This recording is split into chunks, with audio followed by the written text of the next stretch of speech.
All right, let's start with some follow-up, and let's talk about some very interesting tweets that some like super nerd posted. John Siracusa posted these tweets. I can't tell if you're doing like a Roderick on the Line riff or you're trying to get back at Gruber with that. No, none of the above, actually. Just an indirect hit. Yeah. No, actually, I was not trying to get back. In fact, if anything, I need to go on Gruber's show, not to yell at him and remind him what my name is, but actually to yell at him and you, come to think of it, for your absolute, all three of you, the two of you and Gruber, now I'm all fired up, for your absolute slander of sweet tarts. Sweet tarts are delicious. Yes, they're just, compacted sugar, but they're delicious. And all of you, oh, sweet tarts aren't very good. There's a big dividing line here between people who can tolerate just give me sugar squished into shapes and people who understand that all forms of chocolate are superior to that. I don't know if I'd say that. I mean, I was thinking about it. I'm like, well, do you mean like even like the plain Hershey bars that taste like wax? And when I think about it, I'm like, no. Yeah, probably. Like when I was a kid, when you go through the Halloween candy and you start dwindling, and you can always kind of notice like towards the end of the Halloween candy, let's look at what's left. That really shows you what you actually care about. And I think what would be left would be sweet tarts, and the stupid, disgusting, waxy Hershey bar would be gone. Not that I enjoy the Hershey bar, but when you're down to that desperation, you're like, oh, what's left? And you're looking and you see sweet tarts, and you see that terrible chocolate bar, you're like, oh, I guess I like the chocolate bar. You absolute monsters. I cannot believe it. Sweet tarts are wonderful. No, I feel like this perfectly fits with your, let's say, I was going to say unrefined. I'm trying to think of a more charitable word than unrefined, but I'm going to say your unrefined palate. How about you just give me sugar and paint it a color? I'll eat it. There's flavors. Now, are you sure you're not thinking of Smarties? Because Smarties are legitimately no... I know what you're... I understand. I mean, you're right. There's a hierarchy, but it's still, as we discussed in Slack today, it's a hierarchy starting from the bottom with Pixie Sticks, which is like, let's not disguise this at all. And then working your way up to Fun Dip, and then you've got Smarties, and then you've got Sweet Tarts, and, all the way up. Now, did you enjoy the, white stick in Fun Dip, or were you a, oh, that's just a delivery system and nothing else sort of person? I mean, when I was eating Fun Dip at all, I think we'd all take a bite of the stick towards the end when you decide you're done with the thing. But like I said in the Slack, Fun Dip was kind of a project, at least. Yeah, well, Fun Dip is great. I love Fun Dip. Yeah, it's an activity and a candy. Exactly. And as a candy, it's not great. But when you can combine the two things, I mean... Oh, so good. Did you two... I guess you two probably missed this. But did you two have candy cigarettes? Yeah, I never enjoyed them, but I was familiar with them. Did you get the tail end of candy cigarettes? I don't think I was allowed to buy them, but they were in the store. Ice Cream Man had them when I was a kid. That's yikes. Mm-hmm. It is kind of amazing how long they lasted. And now they still make things that look just like them. They just rebranded them as some other candy sticks or something, but it's definitely candy cigarettes. Did they get rid of the simulated chewing tobacco at Big League Chew? Remember that? I never got that connection. Oh, it's good that you never got that connection. That one harm of being a kid, and whenever you were a kid, it was avoided by you. But yeah, that was the connection. I did not realize that either, to be honest with you. It had it on the picture on the cover. It's because we didn't know about chewing tobacco. If you live somewhere where more adults chew tobacco, I suppose you would maybe be familiar with seeing the cartoonish adult on the cover with a big lump in their cheek. Well, in all fairness, people think Ohio is like that when people hear I'm from Ohio, and much of Ohio was, but it started about 1 mile away from where I lived. I loved Big League Chew. Was it the one that the gum lasted forever, but the flavor lasted 4 chews? Is that what? That's all gum. Yeah, isn't that all gum? I mean, yeah, fair. But especially extremely cheap gum that they sell to kids. Yes. Oh, and it was like the little strings. Yeah, there's lots of surface area, so you're going to really deplete the whatever chemical they put on it. It tastes good for 2 seconds, and then all you've got left is just a ball of tasteless gum. But at least it doesn't give you mouth cancer, right, kids? Right, because massive amounts of sugar have no bad health effects. It's better that massive amounts of sugar is better than chewing tobacco for your mouth. That's true. It's a low bar. All your teeth may fall out, but you won't die of mouth cancer. Oh God.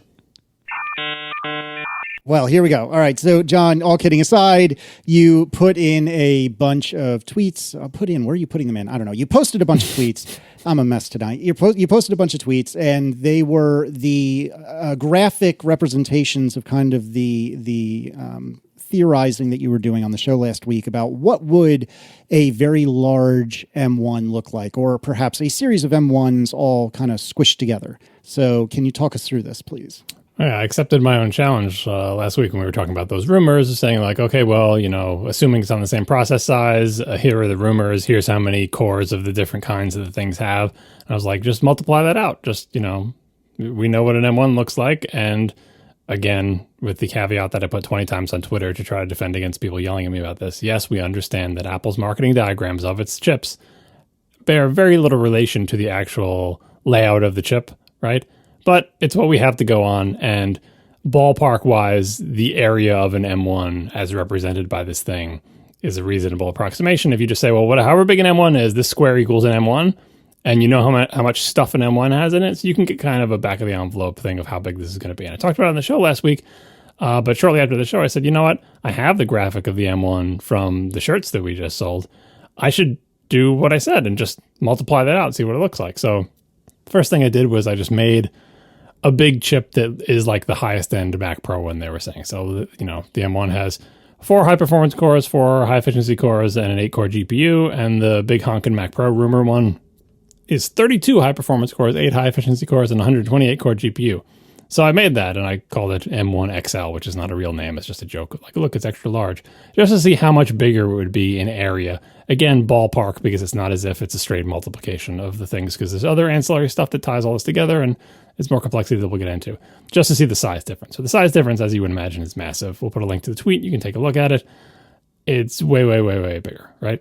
And then shortly after that, I said, okay, yeah, but they're not actually going to make a chip that looks like that because, it's not only is it huge, but it is, if you look at the little diagram, it really, if they made a chip that was like this, it would only be used in that high-end Mac Pro, and it's not like they're going to make one for the high-end Mac Pro, one for the lower-level Mac Pro, one for the MacBook Pro. Like, they don't want to make custom chips for every single one of these things, as evidenced by the fact that, even though we don't know what they're going to do in the high-end, we do know that on the low-end, they literally use the same chip in, like, tons of computers, right?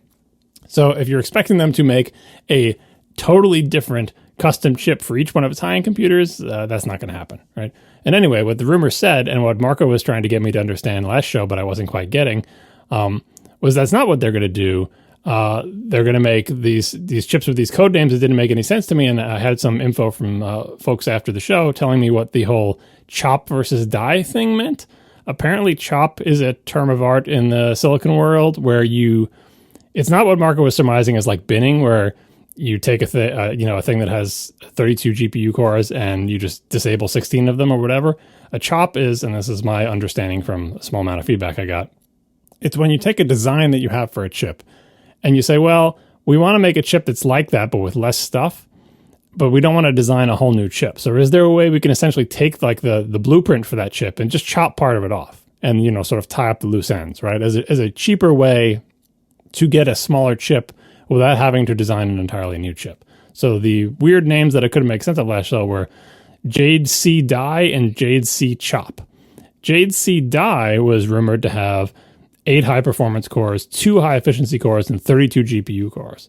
And then Jade C Chop is exactly like Jade C Die, but with half the GPU cores chopped off. As in, they wouldn't, it's not like they make it big and cut it off. They cut it off in the blueprint. And then what they print is a thing with 16 GPU cores, right?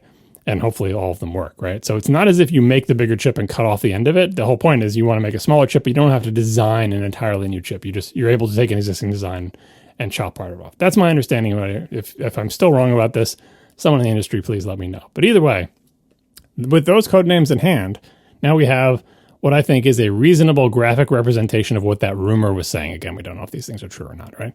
So here we've got the M1. We'll try to put this in the Marco will try to put this as chapter art, but I do have a link in the show notes to a high-res ping version of this. Yeah, it's going to be very small to be chapter art. Also, thanks for making it a tall rectangle. I don't know. It's difficult to get all these things in, but anyway, we will put a link in the show notes to the tweets and also a link to the high-res version if you want to see all the stupid little lines and stuff, right? Anyway, here is a reiteration of the rumor, right? And this gets back to what Marco was saying in the last show, that Apple's going to have essentially 2 designs. One is the M1. We know what it is now, right? It's out there, right? And the other one is this Jade C Die thing. And the Jade C Die is, like I said, 8 high-performance cores, 2 high-efficiency cores, and 32 GPU cores. And that is a new chip design. It doesn't look like an M1. It looks, like an M1 with different numbers of stuff in it, right? But it's bigger. It's bigger than an M1. And that Jade C Die is the building block for all of their Pro chips. That would be the one that's in the high-end MacBook Pro.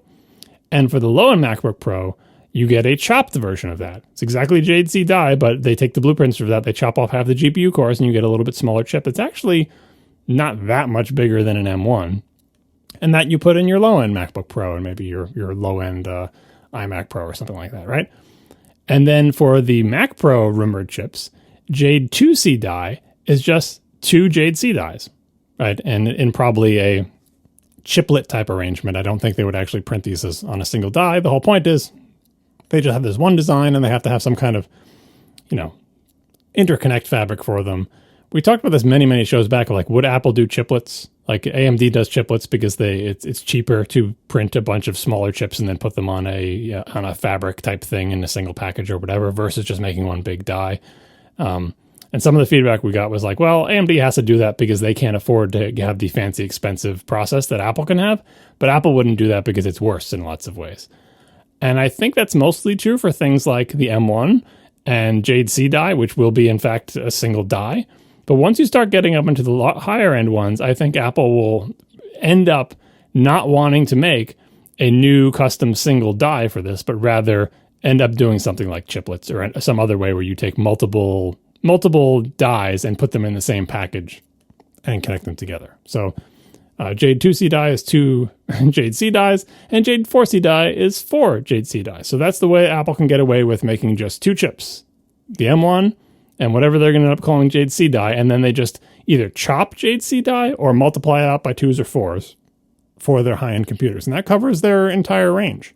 So tell me again, walk me through what each of these is. So Jade C die is the baseline, and you expect that to go into which devices? Right. So Jade C die is the building block, and that is the other die that Apple has designed. They've got all the little traces. They're going to print that. That's the other design they do because that is its own design. It's got 4 high performance cores, 2 high efficiency cores, 32 GPU cores, and who knows what other things. And it probably supports more Thunderbolt lanes, supports more memory, like all the things that you would want out of a high-end design. That's the thing they designed. That's the other thing they designed. From that design, they have to get chips for all of their high-end computers.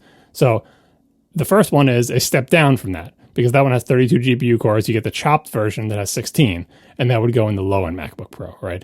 Gotcha. Okay. Right. And the high-end MacBook Pro would, whatever. I don't know how they're going to divvy it up, but you've got 2 MacBook Pro-ish chips. As you can see from the sizes, and you'll see in the picture, those are both MacBook Pro-ish size chips, depending on how important GPU is to you, right? And then what do you do for the Mac Pro? Well, you take multiples of those, either 2 of them or 4 of them, and you put them together in the same package or, with some kind of, using chiplets or something like that. I suppose they could try to make them on one die, but if you look at the size of the dies, that seems highly unlikely to me. But either way, the whole idea is that rather than being, like we said in the last show, like the idea that these would be like 4 actual chips separated by several inches on the motherboard, extremely unlikely, but they could be chiplets inside the same package for sure. So Jade 2C die, I imagine, would only be in like the low-end Mac Pro, probably the one that I would buy, right? The quote-unquote low-end Mac Pro, right? And then the 4C one would be the top-of-the-line 40-core giant monster thing that nobody would buy, right? I'd buy it. Of course. Yeah, I suppose maybe. Like, here's the problem. Because the GPU is tied up in this, maybe I would end up getting the 4C die thing. See, I'm the opposite. I'm like, can I just have 4 of the C chops, please? And because I don't need all those GPU cores. They're tied together, though, right? So, because again, if you want GPU power rivaling NVIDIA 3090, you have to get the 4C because the next step down is half the GPU cores. If you don't care about GPU cores like Marco, but you just want 40 CPU cores, you have no choice. They come together because, again, they're on the same die. So, and same thing with these things like where would the RAM be? Probably high bandwidth memory stacked all around it. There's lots of nuances of this, how Apple can save money. Like one way they're saving money is by not making a custom chip for the Mac Pro, by just making essentially a chip for the MacBook Pro and being able to do chiplets or something similar to stamp that out to the other higher end Macs. But then you also have to, say what is the maximum amount of RAM and how is that tied to the other things. You can use a cheaper process for things like the memory controllers. Like not everything has to be printed at 5 nanometers like the main Jade C die would be. You can stack the high bandwidth memory because memory gets less hot than the rest of the chip. So you can't really stack those, your actual CPU and GPU dies because I'm not sure how you'd get cooling there. But you can potentially stack RAM to get higher RAM amounts. Anyway, this is This is all based on rumors. We don't know if it's true, but it is. This is a graphical representation of the rumor we just talked about, and I think it is eminently plausible. And then we'll put some more links in the show notes about chiplets and multi-chip modules and stacking things. Where they have a bunch of nice diagrams of showing how you can sort of use your expensive parts to make a bunch of, CPU, GPU dies, stick them in chiplets inside a single package, stack the RAM all around it. It starts to look a lot like something that is conceivable to be in the next Mac Pro. Yeah, like once we learned what a chop was, I feel like, that was like the final piece in the puzzle of reading into these code names. Like it's right there in the names, like what these are going to be. And it's pretty obvious like how they're going to use these or how they're going to, sell them in what products and everything. And to me, really the only questions are, the last half of which I was talking about, like how are these packaged? Are the 2C and 4C, are those actually single dies that are just really big and really expensive? Which I think from our previous research into like feasible die sizes that exist in the industry, it does seem like it is possible and reasonable to make the Jade 4C die as one giant die if it's for a high-end, expensive, low-volume product like the top-of-the-line Mac Pro. Yeah. The good thing is they're coming from Xeons, which through no fault or thanks to Apple is horrendously expensive because that's how much Intel charges for them. So as long as Apple undercuts, Intel's giant profit margin on these Xeons, they could conceivably excuse the incredible expense of trying to put this on a single die. I'm not sure that they'll do that though, but we'll see. Oh, Apple will pass the expense along to us. Don't worry. Well, that's what I'm saying. Like they can undercut the price of the current Mac Pro and still get huge profits, right? But it may be more like they may not. This is a good test. How much do they care about the Mac Pro? Because it's surely cheaper to do them as chiplets, and I don't think it would be that much worse that Apple would care about it, but we'll see what they do. I mean, they are called die, Jade 2C die and Jade 4C die, so you can't tell. Does that mean it's just two Jade C dies? Or does that mean it's a die called Jade 2C, which is like two Jade Cs? I don't know. These code names I still don't like. But anyway, I drew them as like single blocks. Again, these are not realistic anything. I'm just trying to sort of show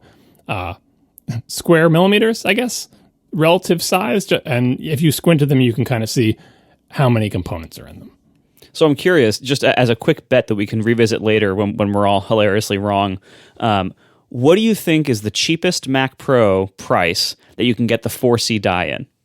The 4C die? Oh, that's hard. I've been thinking about whether the base price for the Mac Pro will go down or not. I'm going to say the cheapest 4C die config you can get is $12,000. What's the base price of the Intel Mac Pro? 5?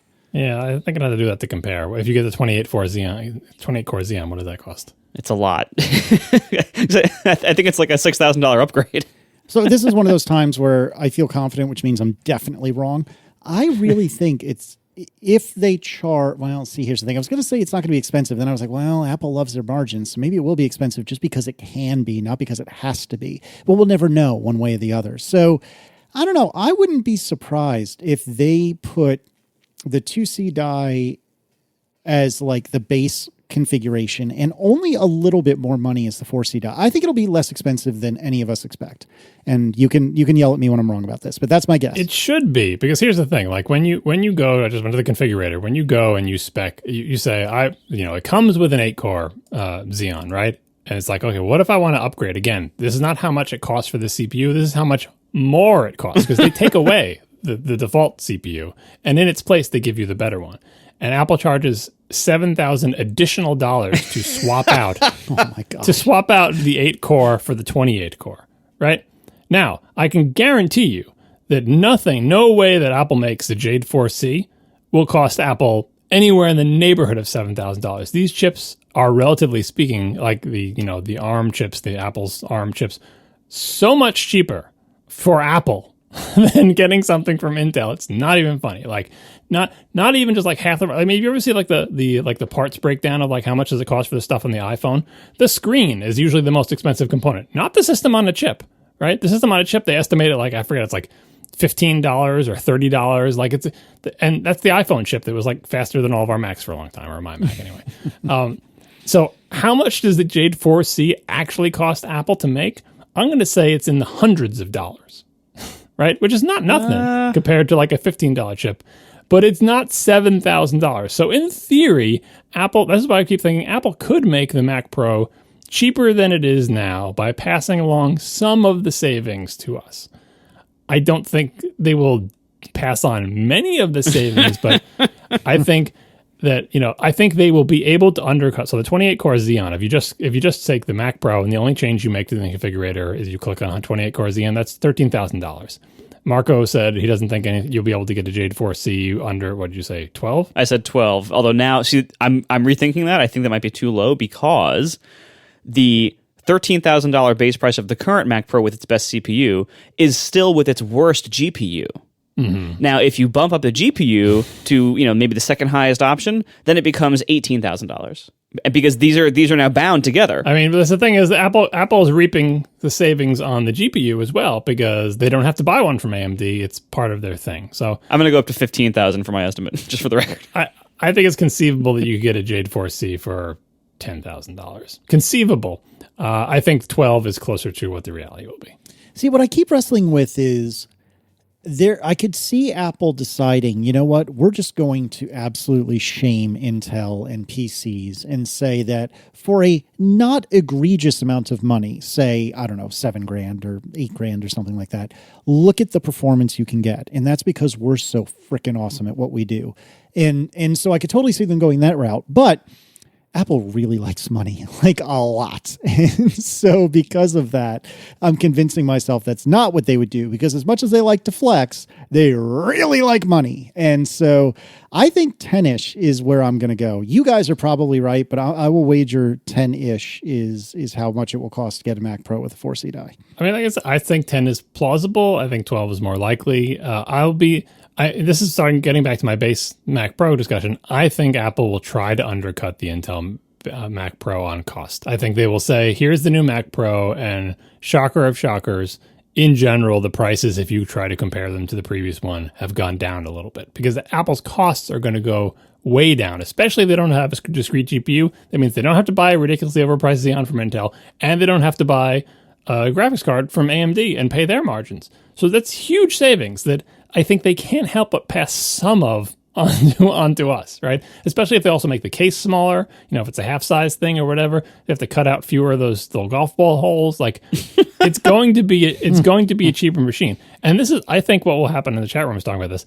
Apple's margins will go up on this Mac at the same time that I think the price can go down. That's how much headroom there is. That's the magic of ARM, is that the cost to Apple to build these computers is so much lower than it was when they were paying big, especially on the high end, because the higher end you get, the bigger the margins are. The margins on the 28-core Xeon are way higher than they are on the Intel chip that was in the MacBook Air, right? And Apple passes them on to us, passes those costs on to us, and then some. Yeah, and once you factor in, when Intel's making a chip, that's a very different ballgame. When they're making a giant Xeon, that sells to a certain market. But Apple can amortize a lot of that R&D stuff across everything they make, including the iPhone, because the iPhone CPUs are the same high performance and low performance cores, much of the same stuff in the chip. Much of that R&D cost is shared across their entire product line, and so I feel like they could, obviously there's always going to be the inherent high costs of manufacturing large chips, because they're always going to have lower yields and cost more money to make just at the silicon level. But the R&D costs and everything are going to be much lower for Apple, I think, compared to somebody like Intel, because they're just able to spread it across the entire smartphone market in addition to their entire PC business. Yeah, and Apple is building exactly what they need, not whatever stuff Intel wants to put in them for the server market, because Intel is not really building Xeons for Apple. They're building Xeons for, the enterprise server market or whatever, and Apple has to just take what they have. Well, here you go. You want a high-end chip with a lot of cores. This is what we have to offer, and Apple probably looks at it and says, a bunch of that stuff we don't need, a bunch of that stuff we wish it was slightly different. They can make exactly what they want here. And they, speaking of spreading the cost around, they've already made the M1, and so those are the same cores probably in there. And, the big amount of work that went in was the big hit was the M1. And they're getting some of that back by using it in the iPad. So they don't have to even do that work again. And it's all based on, iPhone chips in the end, too. So there's a lot of cost savings. This is, in general, Apple's tech stack is doing pretty well in terms of not wasting effort. We've talked before in the past that how, it's easy to forget that Apple uses essentially a single core operating system from their watches to their giant Mac Pros. and everything in between.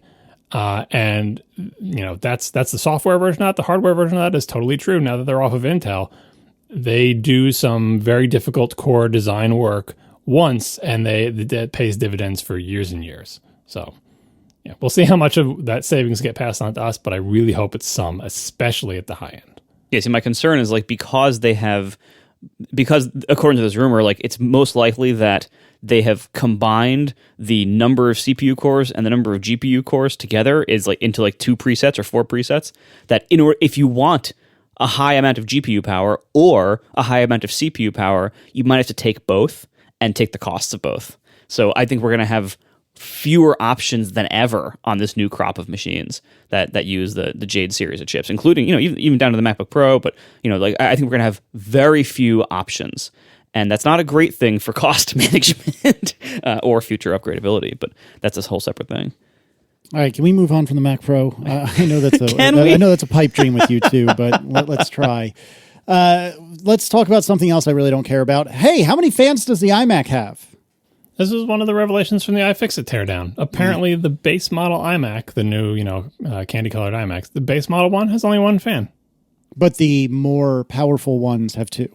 Yep. And they were surmising what does this mean? Is it because the only difference is 1 GPU core, and this is actual binning, right? But the other thing is the high-end one has more I/O, and maybe those I/O chips cause more heat. I don't think there's a lot of heat going on in there anyway. They have 2 fans may even be overkill. 1 fan is probably plenty. These are not noisy machines. I don't think it's a big deal, but it is interesting to me that Apple made that difference. Why not just have 2 fans in both of them?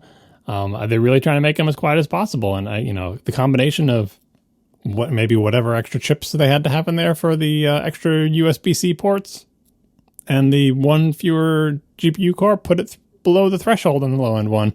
And so the low-end one, might be quieter, might be noisier if that fan has to go on more and go up to a higher RPM. But it's a strange difference that, it's kind of, you would think for uniformity purposes, they would differentiate the machines, maybe just not putting the ports in, and then in the end they were the same thing under the covers. But that's a pretty big difference. And no one has mentioned that who's gotten review units. I don't know if everyone got the high-end ones or everyone got the low-end ones, mostly because in general, you can't hear these things anyway. So it's mostly academic, but I thought it was interesting.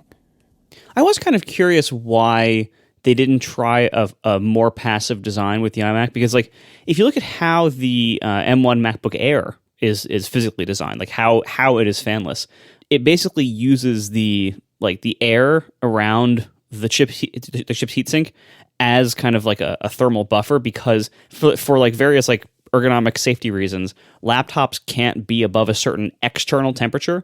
So they didn't just bond the heatsink to the exterior casing and transmit all the heat to the casing. They kind of use the air inside as a thermal cushion / insulator / thermal mass, whatever it is. So the heatsink is not directly touching the outside of the case. So it's the performance of the MacBook Air is limited by basically how much heat they can dissipate with a very small heatsink, really, in a pretty small enclosed space. The iMac is a much bigger space, and I know they don't have a ton of room in that thickness behind the display, but I'm surprised they didn't attempt a totally fanless iMac as well, and basically use part of that massive display area, which is mostly an empty cavity, I think mostly for speaker reverberation or whatever, to have just a giant heatsink with a giant air pocket and have that be totally fanless for a much longer time than the MacBook Air can do it. The iMac is thin, and also that giant screen does produce its own heat. So it's not like the only thing in there producing heat is the system on a chips. It's just so thin. Is it thinner than the MacBook Air? It might be. If you include the feet, probably. It's tight in there, and that screen has got to be producing a lot of heat. And I think a lot of the stuff behind the screen might also be for dissipating heat from the monitor, but I think if they made the right call, especially if it's super duper quiet, give the desktop some fans. You don't want it thermal throttling. It should be one of the benefits to having anything that's plugged in all the time, is you don't have to deal with any thermal throttling. And you think about the iPad with the M1. There's no air gaps in there for that thing to be a thermal buffer. Is the iPad clocked lower? Same thing with the iPad. It's not like they're gonna heat weld that system on a chip to the case either, because you don't want your iPad to be hot in your hands either. So that's true. The bottom line is the M1 just doesn't produce a lot of heat, so you have a lot of options, and it's generally quiet and kind of cool. So speaking of the MacBook Air, let's talk about the ski feet. Alex Elkins writes, the MacBook Air ski grips could also be so that the grips actually work when the laptop is on your lap. With grips at the corners, they don't really do much when the laptop is sitting on top of your lap. I mean, I guess it depends how far apart your legs are. The rumored picture showed the little, rubber skis on the bottom at the far edges of the laptop. So if your knees are together, those rubber strips might be still floating in the air. But it's a theory. Lord Matthew also writes that the ski feet lines under the new MacBook Air are probably so it's super grippy on the table to help MagSafe function correctly. Bigger contact patch for higher G's. I mean, again, plausible, but I mean, like, it could just be a style thing, as people have pointed out. Like, if you look under the horrendously expensive Pro stand, it also has 2 rubber strips like that. The iMac, I think, also the new iMacs also have 2 strips. It might just be a style thing. I'm trying to think of like a functional reason why having 2 strips is better than having like a U shape, or I don't know. On a laptop, I think it's going to be weird, but we'll see if that rumor is even true. We are sponsored this week by Memberful. You can monetize your passion with membership. Memberful allows you to build a sustainable, recurring revenue by selling memberships to your audience. It's used by the biggest creators on the web because they offer everything you need to run a membership program, including custom branding, gift subscriptions, Apple Pay, free trials, private podcasts, and tons more. Things like analytics, member management, everything you might need to run membership programs. Memberful brings this to you incredibly easily. So you don't have to build it all yourself. You don't have to hire programmers and everything else. Memberful does this all, and it seamlessly integrates with the tools you already use. With Memberful, you retain full control and ownership of your audience, your brand, and your membership. Your brand stays front and center, so Memberful kind of fades into the background. So like, they're not beating everyone over the head with their branding. It's all about you and your branding because you're selling this to your audience.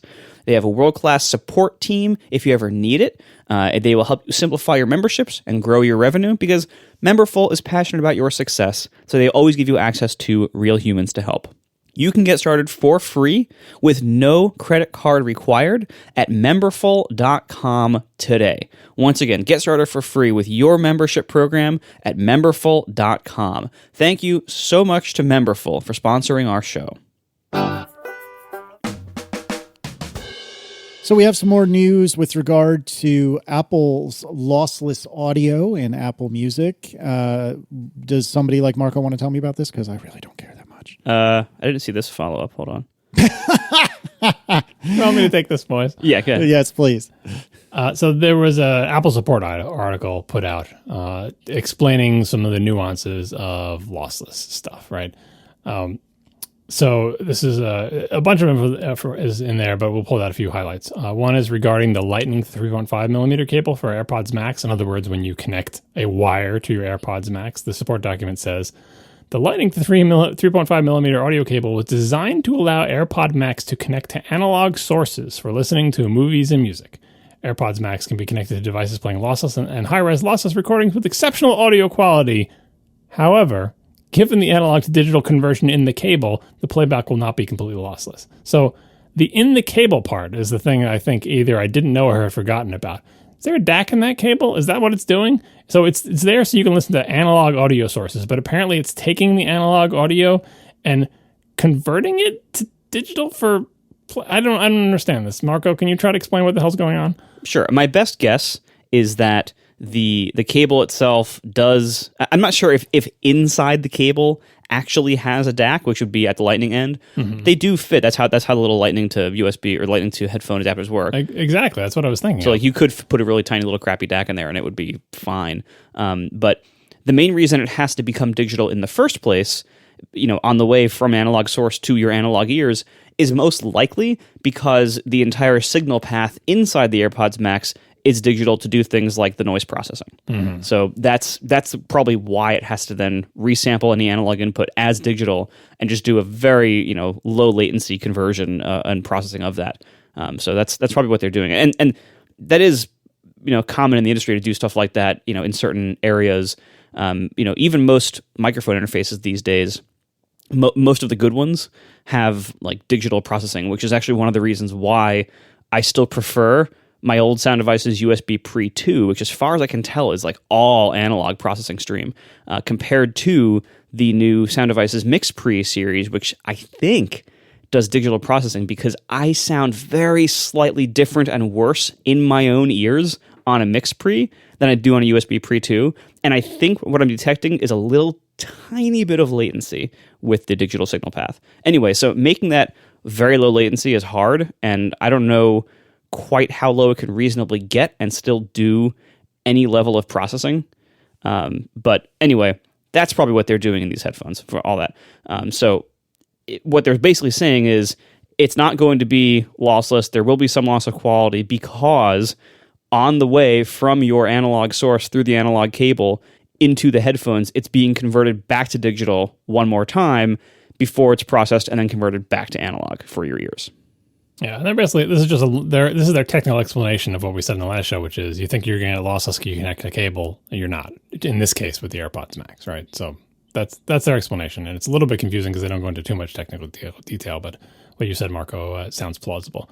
They also say in the document that Apple's Lightning to 3.5 millimeter adapter that you use to connect wired headphones only supports up to 24-bit to 48 kilohertz, and if you need something higher, you need a dedicated DAC for that. And we knew that, like we discussed last show, it seems like that all of the DACs that are built into the stuff that Apple has, including the tiny cruddy one that's inside this little adapter, don't support 192 kilohertz, right? So if you want that, you got to use something else. Yeah, and a few other points to add to this. Number one, people tend to think that the quality of the DACs matters a lot between like whether it was the built-in headphone port on older devices or whether it's like the little stupid little headphone dongle that we were just talking about. And I think when people can detect differences in quality in like, you know, the new Lightning to 3.5 millimeter adapter versus old jacks, I think they're actually detecting a difference in amp power, because the little tiny little amp that would be in that little adapter is going to probably be weaker than whatever amp was built into the phone before.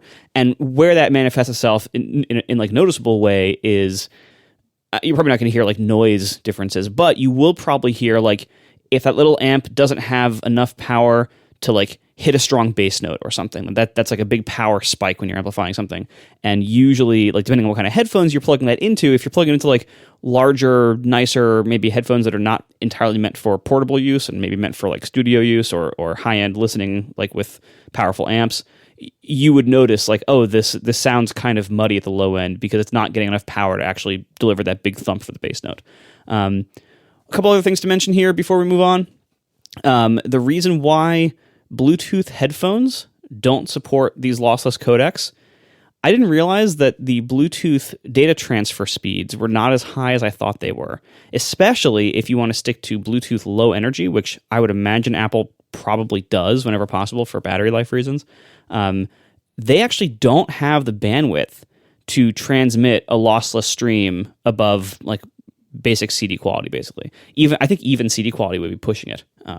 Bluetooth does not have a ton of data transfer bandwidth if you're keeping it within a low power envelope. So that's possibly one more reason why AirPods don't support like the higher range of things. In addition to them just probably not even having built-in DACs that go higher than 2448. But at least, you know, with lossless in particular, they probably can't. They probably can't stream lossless just for bandwidth reasons alone. And we'll see how Apple, you know, works on that in the future. Like Apple can compress losslessly, but lossless compression, as I mentioned last week, tends to max out at around 50% efficiency. And you can't guarantee that it will hit that efficiency. Like there will be bursts in certain complex passages where it won't hit that efficiency. And so you have to accommodate for the full bandwidth of the signal, like the full uncompressed bandwidth. You have to accommodate for that when you're figuring like whether something has enough bandwidth or not to transfer. So there's that to deal with. And then finally, we actually didn't really spend much time last week talking about the difference between lossless and lossy coding. I spent a lot of time and we debated a lot about high bit rate or high sample rate and high bit depth. So like, you know, basically higher than CD quality sampling of audio. But we didn't really talk at all about like compressed formats lossy compressed formats like MP3 and AAC versus lossless formats like FLAC and ALAC and just uncompressed. And I did want to touch on that briefly this week, but I don't have that much to say about it because this has been talked to death for so long, for the last 30 years. We all have heard bad MP3s, the 128K MP3s that we all pirated from Napster in the late 90s. We heard bad MP3s. My first MP3 was Bullet with Butterfly Wings. It was 128K and it sounded like garbage. Oh, nice. I couldn't even play it at full fidelity because I still had a 486 based PC at the time. And so I had to only play it at half quality because the 486 was not fast enough to play an MP3 in real time at full quality. But anyway, God, that's sad times. Yes. And it's all right. My 400 megabyte hard drive couldn't hold many of them anyway. I only had 4 or 5 songs before I had to fill it up. Anyway, so the point is MP3 and especially the more modern formats like AAC and especially if you go into the new stuff like Opus, these compression algorithms are so good. Almost no one can hear a difference between compressed or between lossy and lossless. If you take the exact same input and compress it well at reasonable bit rates like 256K, almost no one can hear it. The only people who can hear the difference typically are people who are trained specifically in identifying a exact certain type of situation in the audio that compression codec is not super good at encoding. And you can kind of picture the problem with the HBO static logo in video, where you can test how bad a video codec is by playing the HBO static intro from an old HBO show, and you see it just macro blocks up like crazy and it looks terrible. There are audio equivalents of that if you're a super compression nerd, you can do some research and you can train yourself to figure out okay, this kind of pattern in the sound, the compression algorithms are not good at reproducing this, especially if it's below certain dynamics or whatever. And so people have trained themselves to try to hear those differences. Even those people have trouble doing it reliably when the input is well encoded and encoded at a high enough bit rate. And even then, it's you would have to be paying such close attention and know exactly what you're listening for, exactly the flaw you're listening for, to be able to detect that difference. I'm not going to say that nobody can hear the difference. I will say almost nobody can hear the difference, and the people who can't do it a lot of the time. So the difference between a lossy codec and a lossless codec is yet one more reason why lossless generally is not worth it for almost anybody. As we mentioned last week, the files get way bigger and it's less practical in a lot of different ways. But the difference, I think the difference is sold to people as a way to have them upgrade to higher end plans and buy higher end gear and everything else. In practice, I'm telling you, as a self-professed audiophile, it's not something I can hear. I've tried teaching myself how to do it. I can't hear it. Granted, I'm almost 40. Maybe it's just my ears, but I couldn't hear it when I was 20 either. And so maybe I'm too much of a plebe to hear that, I guess. But I can't hear the difference. And in an actual blind or ABX style testing, most people can't hear the difference. Almost nobody can hear the difference. So enjoy your lossy format if you want to save all your disk space, because that's that's what we all do for good reason. And if you really think you can hear that difference and you can really spare a massive amount of disk space and bandwidth and everything else, fine, enjoy your lossy file or enjoy your lossless file. No one's going to stop you, but most people are not going to need that.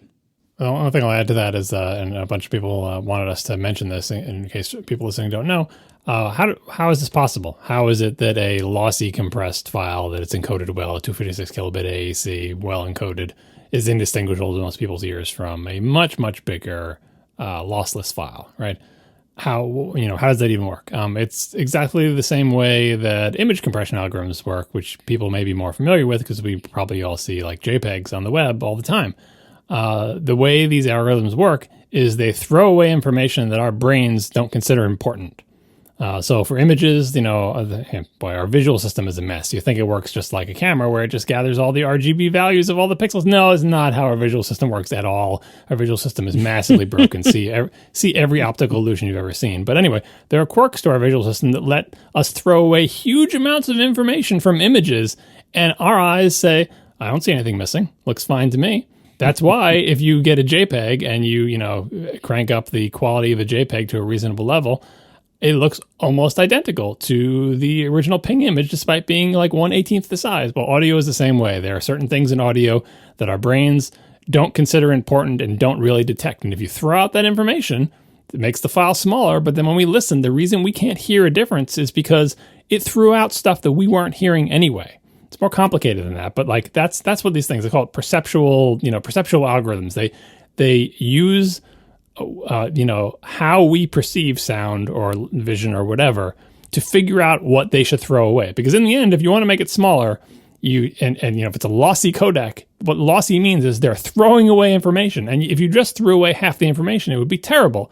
But if you throw away the half that we weren't hearing or seeing anyway, it's not that bad, right? And again, we throw away 10% and so on and so forth, right? Which makes you think like, if you have different perceptions, say you're a different kind of animal like cats and dogs or bats or whatever, an algorithm that is indistinguishable from lossless to us is not necessarily indistinguishable to another being that has a totally different sensory, set. Like you can imagine, this is a great sci-fi. This is the world's most boring sci-fi short story. We land on an alien planet and we look at their images on their webpages and they all look like garbage because their version of compression throws away information that their alien eyes don't consider important, but it throws away like all the information that our eyes consider important, so we can't read their ad banners on their websites. Anyway, let's go with that's free. Just if you can turn that into a tweet length sci-fi story and post it to that. What is that Twitter account? It's like mini sci-fi fantasy stories. They post sci-fi fantasy stories that fit in a single tweet. This one will be tough because it's kind of high concept with the whole lossy compression algorithms and alien web, but I think someone can make it work. Oh my gosh. All right. I am happy to report that HomePod and HomePod Mini will support Apple Music lossless. Apple says that they currently use AAC to ensure excellent audio quality. Support for lossless is coming in a future software update. Yeah, that was nice. Like we were asking that question last time. Like, what is it about the HomePod that would not allow it to do lossless? Because, it's got plenty of bandwidth. They're all on Wi-Fi. Like, it's not like, we could... They're all networked together. If we could somehow tell, the HomePod is a little computer itself. Just you play the music from Apple Music, and then why can't you get the lossless and play it? And the answer seems to be the software teams responsible for the HomePod didn't get that done yet. So they get AAC until they, because what it does now is it just plays the AC. But anyway, it's nice to see that support coming. It probably doesn't really make a difference if you're listening on the HomePod Mini. I feel like to Marco's point last show, your speaker is your problem there, not really the lossiness of the music you're playing, but whatever. No, even on the full-blown big discontinued HomePod, even in a wonderful stereo pair, first of all, it's doing so much processing to that audio that there's no real benefit in feeding it, something like super pure, like pure signal, uncompressed 24 192, because it's going to do the same thing that the headphones are doing. It's going to sample it as digital and process it in a certain pipeline and everything. But that's another point we should point out, though, before we move on from that, is one of the other pieces of feedback we got, which is not really relevant to our discussion, but now it suddenly is because you're talking about reprocessing audio. One of the contexts where high bit rate, high, 24-bit, 192 kilohertz audio files, where that is actually useful is in the audio production pipeline. Not the finished product, but in the audio production pipeline, because if you're running it through a series of steps and grinding it up, you really want to have a little bit of excess quality, because every time you do some processing, you shave off some edges or whatever. So it's not as if we're saying these formats are pointless. We were talking about for end consumers, like when you download a song, this is the final product that you're going to listen to. At that point, it's pointless for you to get 24-bit 192 kilohertz, right? But for processing, maybe not. So to your point, Marco, about, the HomePod's going to chop up that audio anyway.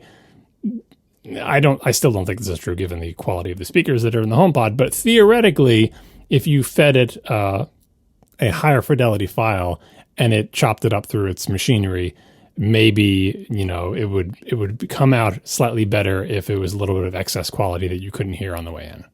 Yeah. I'm glad you made that distinction, because we did hear from a couple of people who were like, I work in a recording studio and we record at 24-bit. It's like, well, yes, you should record at 24-bit. I'm recording this podcast right now at 24-bit lossless because I'm going to do stuff with the files. We don't deliver it that way. It is funny. I actually, as a joke, I wanted to deliver last week's episode as lossless as an option, but the 24-bit 192 kilohertz stereo lossless file was 4 gigs. and I didn't think it was worth putting that up anywhere for nobody to be able to download it, and if anybody did, it would cost a fortune. But yeah, that was a fun joke. Anyway, yeah, so there is definitely reason for these formats to exist, but it's not in like delivering them to consumers after they've already been mastered and mixed and everything. At that point, yeah, there's not much point. I will say on the HomePod front, we got this. I don't think we ever talked about this on the show yet. The HomePod, the full size HomePod, and with the new Apple TV now supports this eARC thing. Was this on our list anywhere? No, I don't think it was. So this is kind of amazing. So HDMI ARC is, I think, audio return channel is what it's called, right? Yeah, eARC is not new, is it? Is it like? Well, I think eARC is like ARC 2.0 or something. Who knows? It doesn't matter. But it's not. But it's not new. It's new to the Apple TV. Right. So there is a protocol that TVs can use to send audio to send whatever audio the TV is playing back down an HDMI cable to a receiver or something. Something to play audio. Apparently, the new Apple TV. I think it's the hardware that requires it. I don't think it's just a software change. I think you need the new Apple TV to do it. But if you have the new Apple TV and one or two original big discontinued HomePods, it now supports the thing where the TV can, through eARC connected to the Apple TV, can play any TV audio, including stuff that is not playing from the Apple TV, like a game console or something. It can play any TV audio through those HomePods as your TV speakers. Now, there's a massive disclaimer here. We don't know how well this works yet. We don't know how much latency it might introduce, which could be bad for things like games. But I do think, A, this is a great feature. B, I think this is the most ridiculous, convoluted way Apple could have possibly added a line into a product, and that's funny. And C, why is it only on the old HomePods that aren't being sold anymore? Like, something happened to the HomePod product line. Like, what? I don't know what happened here. I hope. I assume that the reason the big HomePod was discontinued, while it's seemingly still getting new features that the small one doesn't have, I assume this is, possibly COVID-induced supply chain disruption combined with poor sales of that model, while they hopefully are preparing some kind of new big HomePod, but it just isn't ready yet. Like that's what I'm hoping is going on here, because the HomePod Mini is a fine product. I have a bunch around the house now. I like them, but the big HomePod sounds so much better. It's such a nicer experience, like listening to stuff on the big HomePod. I hope that line is not done yet, as we said before. And and what we're seeing now from like how the big one keeps getting new features mysteriously, especially when the small one doesn't have them or gets them like much later, I think that supports that theory that Apple's probably not done making new HomePod models yet. They probably just got some kind of disruption or ended the big one early because it was selling so poorly or whatever. But hopefully, there will be more large HomePods in the future. The simple explanation is who the heck wants to listen to their TV over their HomePod Mini? Right. It's probably worse than the speakers that are built into your TV. So don't do that. All right, then final piece of follow-up, I promise. We had an email from David Steer, and maybe the two of you already understood this, but I just could not wrap my mind around what people were saying with regard to this, and this was the first time it really clicked for me. So the question that David was answering was, why is it that the original AirPods, the non-Pro AirPods, support spatial audio, but don't support it in the context of video or whatever it's called when it's with video? So you can't do the thing where if you twist your head while watching a show on your iPad, it'll change the soundscape, but you can use spatial audio with Apple Music when that's a thing. And David writes, the reason first generation AirPods will work with spatial audio is because it won't be proximity based for music. It kind of makes sense for video where you have a fixed position in relation to the screen. However, with music, the listener is likely to be moving around, so it'd be extremely disconcerting to have the sound continue to emanate from a single point in space. So what David's saying is, if you think about it, when you're watching a video, there's a clear origin of there's a clear theoretical origin of the sound, which is the iPad. But if you're just listening to music, there's no real origin of the sound. And so you don't have to worry about mutating and changing that sound as you move your head necessarily, because there's no spot that it's supposed to be coming from. And again, maybe the two of you are way ahead of me on this, but it just did not click in my mind until I read David's comment. So I wanted to share. Yeah, that's why we were talking about the lack of gyroscope last time to tell orientation versus just accelerometers and all that good stuff. The only thing I add here is that a lot of people wanted us to tie this in case this wasn't clear. The spatial audio stuff obviously ties into the AR VR stuff, right? So many things that Apple does tie into the AR VR stuff. In fact, we talked a lot about this when spatial audio was first introduced and when the AirPods Pro came out with their transparency mode and how that was kind of audio AR. Obviously, if and when Apple ever fields an AR VR product, this technology will surely be heavily featured because it is essential for lots of cool stuff to work when you're wearing AR VR glasses and or goggles and or whatever. We are sponsored this week by Linode, my favorite place to run servers. Whether you're working on a personal project or managing an entire enterprise infrastructure, you deserve simple, affordable, and accessible cloud computing solutions that allow you to take your project to the next level. Simplify your cloud infrastructure with Linode's Linux virtual machines to develop, deploy, and scale your modern applications faster and easier. I have used so many web hosts in my career so far, and I've been with Linode the longest, since way before they were a sponsor. I chose them on my own. I did my own research. I used them myself, and I've stuck with them for almost a decade now because they are, frankly, the best web host I've ever used, and it's not even close. It's by a pretty wide margin. They just give you incredible capabilities, incredible value, and incredible support if you ever need it. And that's what you're looking for in a web host. Can they power your stuff? Can they support it when you need help? And can you afford it? And that's where Linode is just great all around. All their stuff, they have all sorts of servers and new services and add-on services and different capabilities, different specialties if you need, things like dedicated compute instances or GPU accelerated plans, high memory plans. They have an S3 compatible object storage system now, managed Kubernetes support, and so much more. You can see for yourself by getting started on Linode today with a $100 credit. You can find all those details at linode.com/ATP or text ATP to 474747. That'll get you instant access to $100 in free credit. So once again, go to linode.com/ATP, click on that Create Free Account button to get started, or text ATP to 474747. Get started on Linode today. Thank you so much to Linode for being an awesome web host and hosting all my servers, and for sponsoring our show. All right, let's talk about Apple TV 4K. All three of us have received at least one of them. And by received, I mean pay for. But we've all got one. We've got new remotes. I don't know where we want to start on this other than this delightful tweet from Matt Craig. And the tweet reads, "The box leaves little doubt what the selling point is this time around." And there's a picture of the previous Apple TV 4K and a picture of the box of the previous Apple TV 4K and a picture of the box of the new Apple TV 4K. And the difference between the two, other than a little bit of size difference, is that if you look at the previous Apple TV 4K, you see this black box, the Apple TV box. If you look at the Apple TV 4K box, you see the black Apple TV box and the remote is shown right there on the box because we're really excited about it. So I thought that was really delightful and quite funny.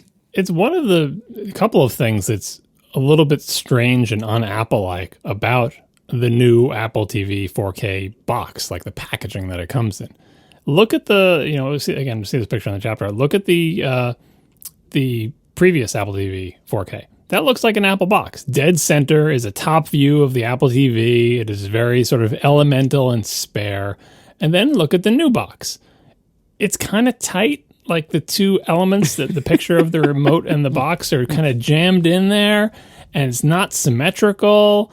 It's not a particularly pleasing composition, but it's so important that you understand that this thing does not come with the old remote. Like, hey, I mean, I wonder if they even considered, let's just put the remote on the cover. That's not even because the Apple TV just looks like a black void anyway. It's a black rounded rectangle, right? You can barely see the Apple TV, the Apple logo and the letters T and V on the top of it.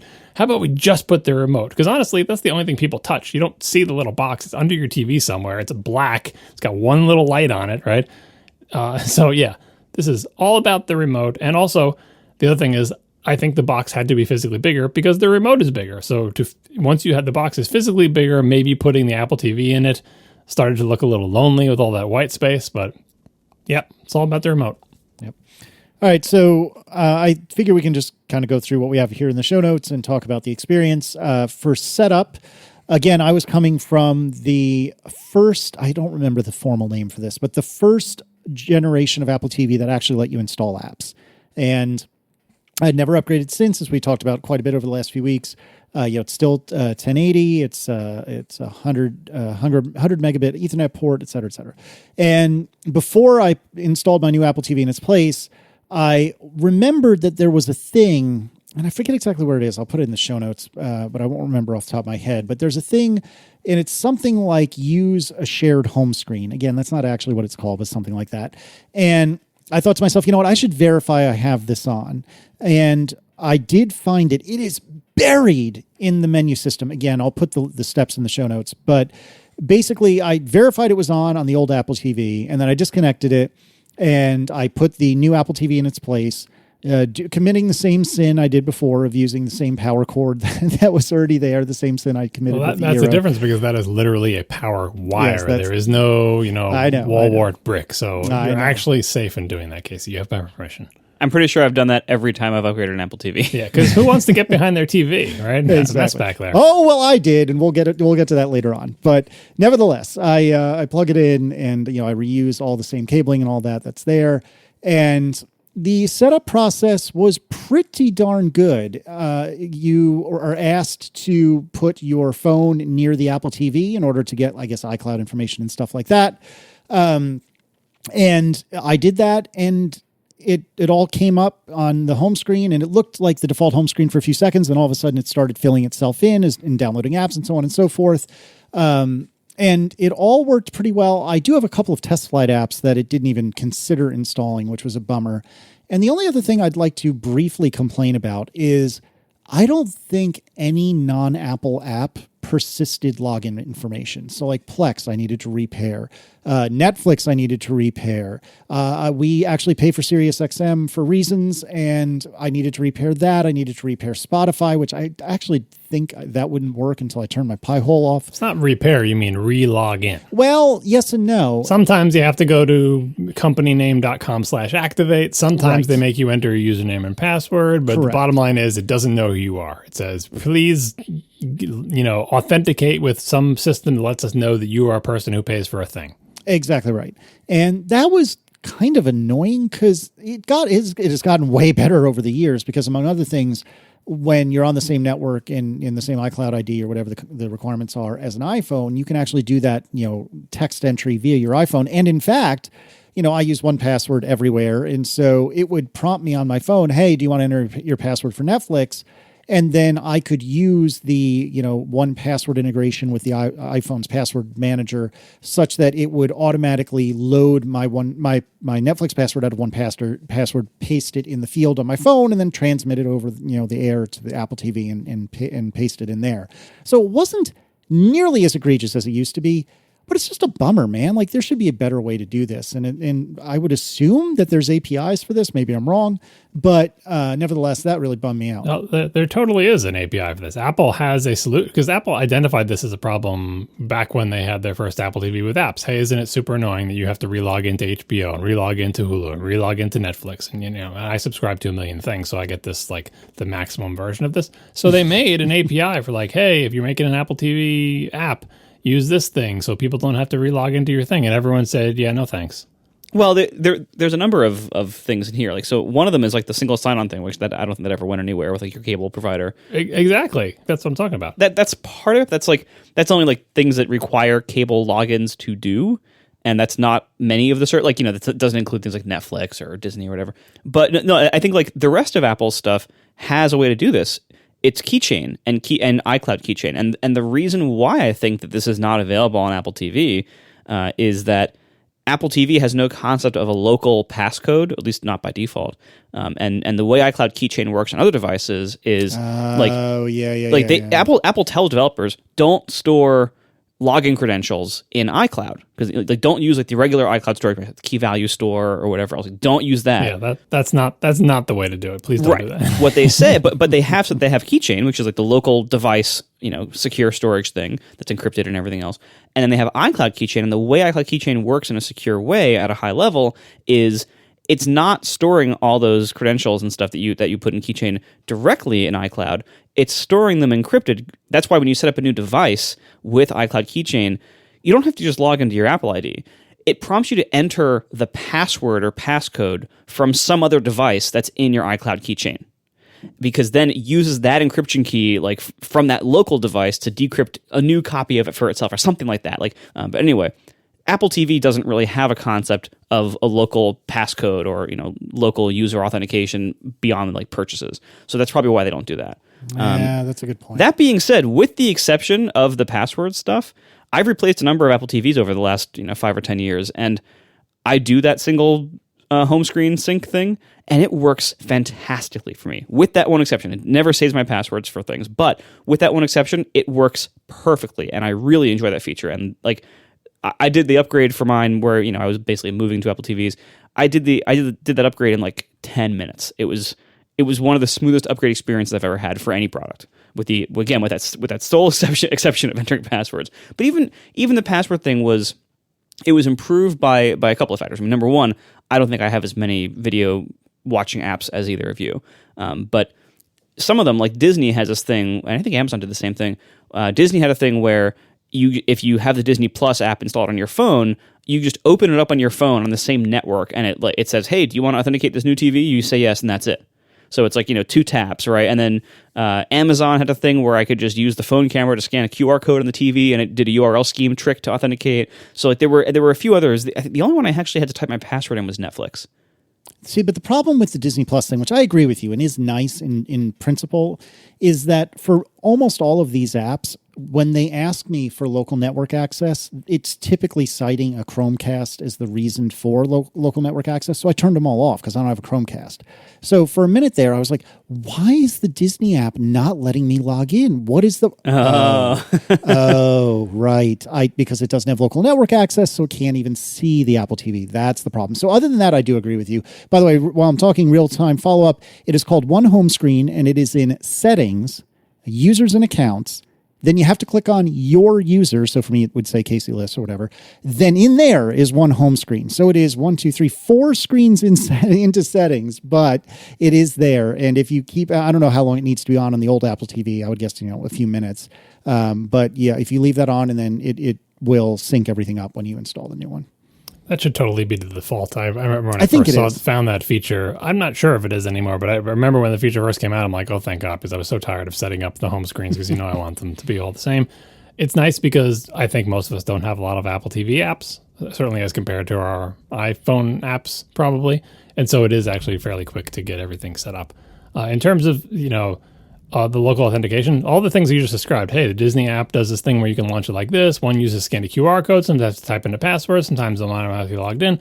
That's exactly the problem Apple is supposed to be solving, right? And the single sign-on thing with cable companies was, at the time it came out, a good solution because, most of our TV was through cable stuff then, and there weren't as many streaming services, right? And I think they've made a couple of efforts at similar things in this to try to get everybody on board. But of course, we know Netflix isn't going to be on board. They won't even be in the TV app. And it's too fragmented. So this problem persists. Like, this should be something that Apple should continue to work on solving. If they want to just go with iCloud Keychain, which I think is a reasonable solution, they have all the tech to do that. And it's not like these Apple TV boxes are, too cheap for them to include this. Hey, let's just put Touch ID in the center of the little pad on the remote, right? And there is your passcode. Make me enter a 4 or 5 or 6 digit code. Hell, make me enter an alphanumeric passcode, right?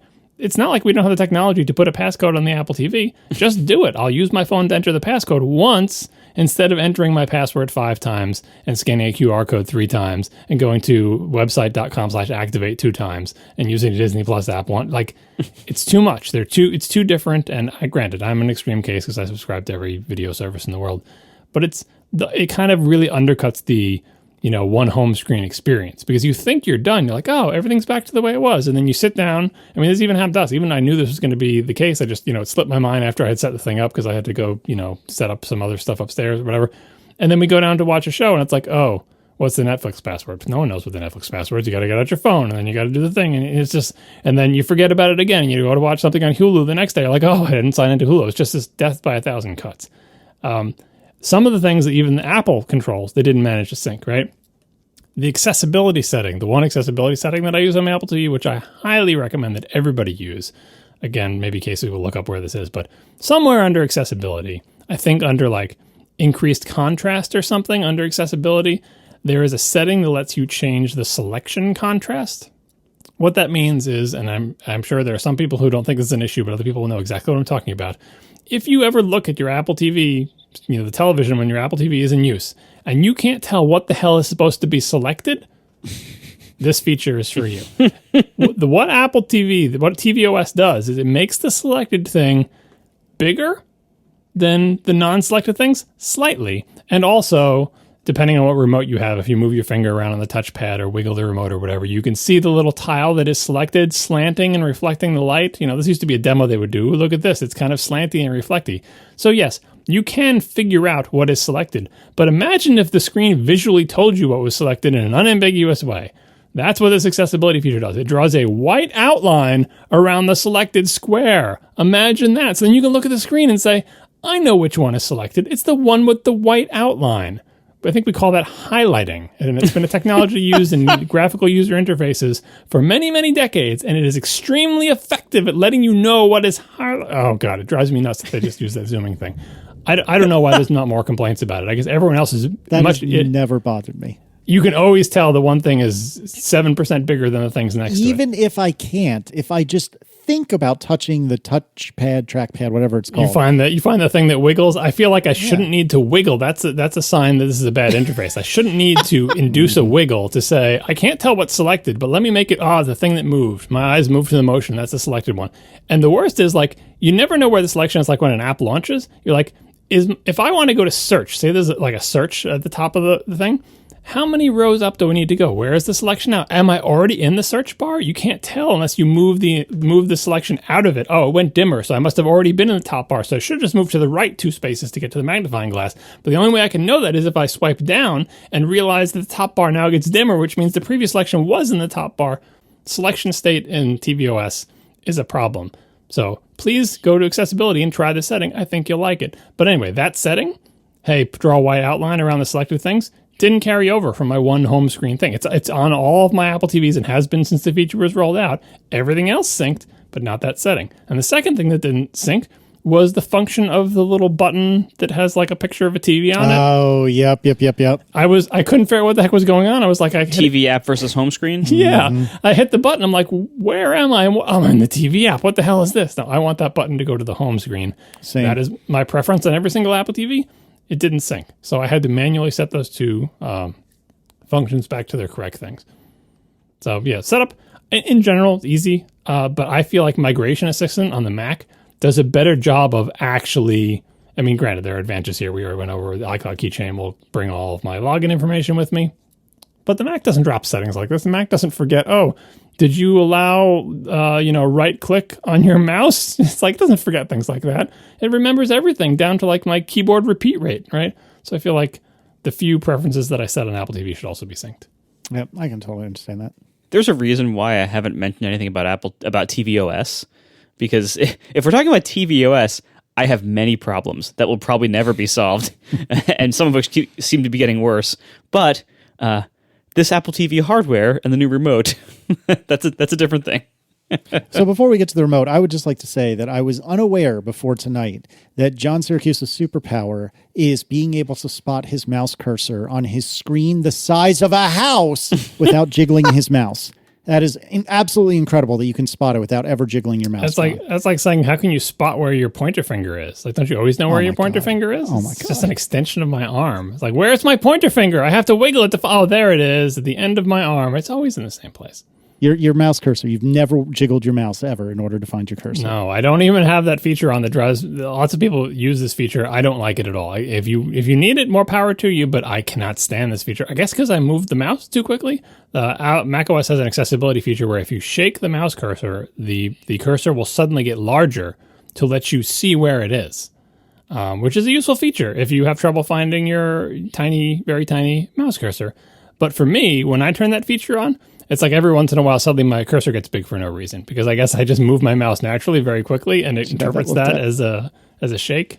So no, I don't use that feature. Maybe if my vision gets worse, eventually I'll start using it. But for now, I don't use it. Here it was. I thought I'd backed you into a corner, and I was really, really proud of myself. But no, apparently that legitimately is your superpower. Tonight I learned. Do you use that shaky feature? Either one? You're darn right I do. I always lose my damn mouse cursor. Well, your vision's really bad, Casey. So you probably need that feature. Well, no, not with contacts. With contacts, my vision's pretty good. If I take them out, I'm basically blind. But with my contacts in, I'm good. Anyway, all right, let's talk about this remote.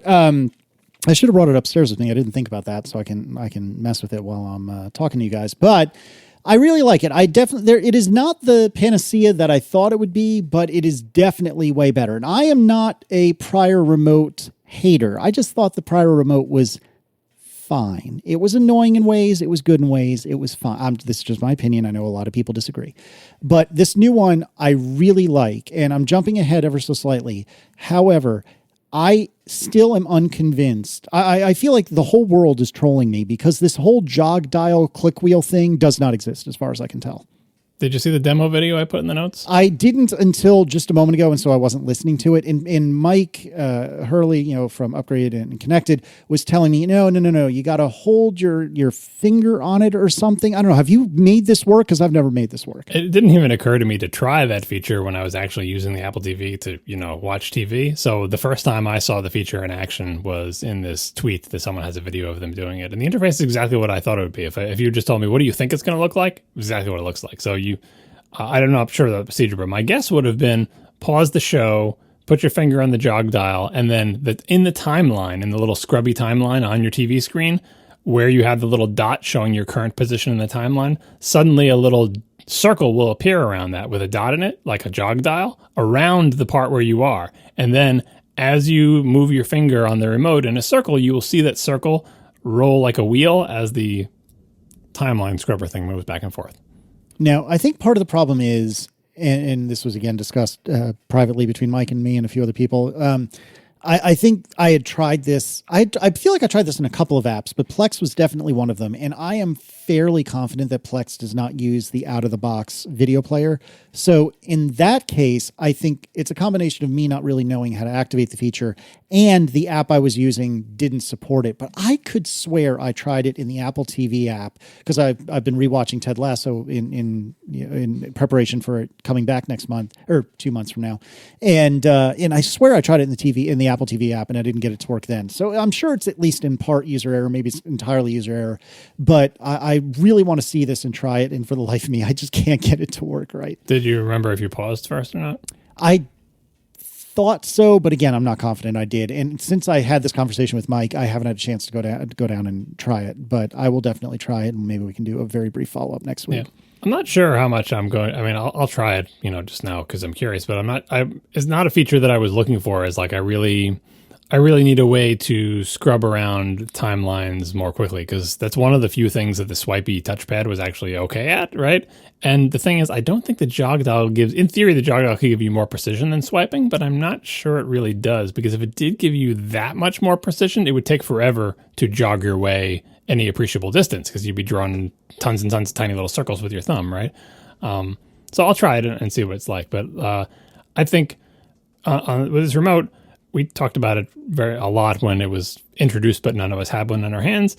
And I think pretty much everything that I said about my expectations for the remote in that episode is the truth. Like if you look at a picture of it, you have a good assessment of its strengths and weaknesses versus its predecessor and versus other remotes. Having it in hand now and having used it on 2 different TVs, it remains too small for my hands. It's bigger than it was. It's thicker than it was. All good, better, but still generally too small. The buttons are still, I don't know how to say it, too slight, too shallow, too timid. They're shy. These buttons are shy. They're small and elegant, right? They're kind of closely packed. They're not really different sizes or shapes from each other than the volume rocker. They're not really great remote buttons. They're not terrible buttons. They're not really great. Whoa, slow down. The click feel on these buttons is absolutely delightful, though. Oh, what? Oh, I think it's delightful. It's okay. Lots of remotes, what Casey I think is getting at is if you just get a cheap, crappy remote, the rubbery button feel, that's not a good button feel in general. Like you want something that feels like you're pressing something, and a really cheap remote will just feel mushy. But you can have what I'm describing as a button that has a positive click where you're sure when you clicked it and you're sure when you didn't, and is also not like 1/18 of a millimeter off of the surface. Yeah. That part I agree with. Like, I don't personally find it a problem, but I don't think it would be bad for them to be raised higher off the surface of the remote. And separated more widely on a larger remote, yada yada. Like it is what it looks like. It's nothing you're in for a surprise here. The touchpad in the center of the jog thing, I'm kind of two minds on that. Now, one thing I did immediately find when going through the preferences is there is a setting in there that if you don't want to use touchpad at all, you can turn it off. And then it just becomes a 5-way. Up, down, left, right, press the button in the middle, right? And it will just ignore all touch input. And I think that is a great feature to add for people who have motor difficulty dealing with the touch interface, which at various times is me, right? So again, we talked about this last time. One of the great things about this remote is that the entire top of it is not a touch surface. So you can confidently lift it off the table by its tiny little sides, which still should be bigger, but you can confidently lift it off the table knowing I'm not accidentally doing something to the touchpad because it's so clear that you are gripping the metal edge of the remote and you're not touching that one little touch-sensitive area in the middle. Granted, the jog dial is also touch-sensitive, but if you brush up against that, I don't think it does anything. It's that center thing that if you have the touch thing on, is the danger zone, but it's very easy to tell that you're not touching that danger zone versus the other remote where literally half the remote was a danger zone and you could never tell which half it was because they looked identical in the dark, right? So that's good about this remote. But I didn't disable the touch surface because I found through years and years of using the stupid diving board, you do eventually get used to swiping because it is faster than going down, down, down, right? And suddenly with the danger of me accidentally hitting the touchpad gone, I'm left with only the benefits of, well, when you do want to go, before I bother to get off the couch and get my phone, sometimes I'm actually trying to enter like my email address with the little swipey thing on the little alphabet number line thing where you're trying to go from A to Q to what. Yep. Swiping is good for that. And even just going around on the home screen, just looking around for something, swiping is good for that too. So I don't know if I'm going to keep the swipe function on, but for now, I'm still seeing some benefits of having the little swipey area. And you would think the area is too small to be useful for swiping, but it's not. Because in general, you just, flick, flick, flick. It's not like a trackpad where you're dragging your fingers around. It's more of a gesture pad, right? So that I think works maybe slightly better than I expected. The one good feature that I didn't anticipate about this remote is the fact that the back button is like more concave, I guess. I don't know. Do any of you have the remotes? None of us thought to bring it with us. Nope. Anyway, the back button feels different than the home button that's right next to us. Imagine that, making buttons feel different. It's the same size, it's the same shape, but its indentation is different than the home button.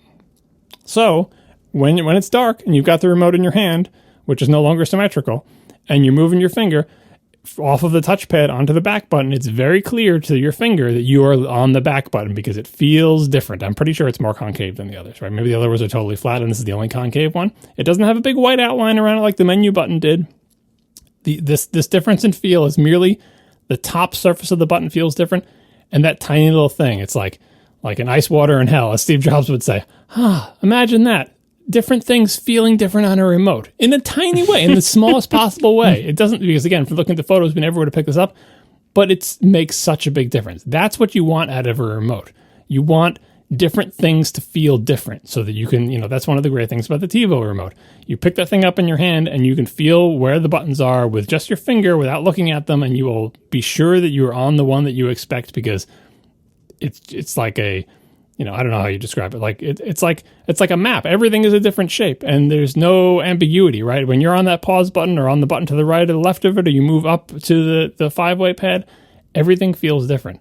On this remote, one thing feels different, and that's the back button, and it's a super important button. So I'm glad that they did that, and the 5-way feels different as well. So that is an advantage that I didn't expect.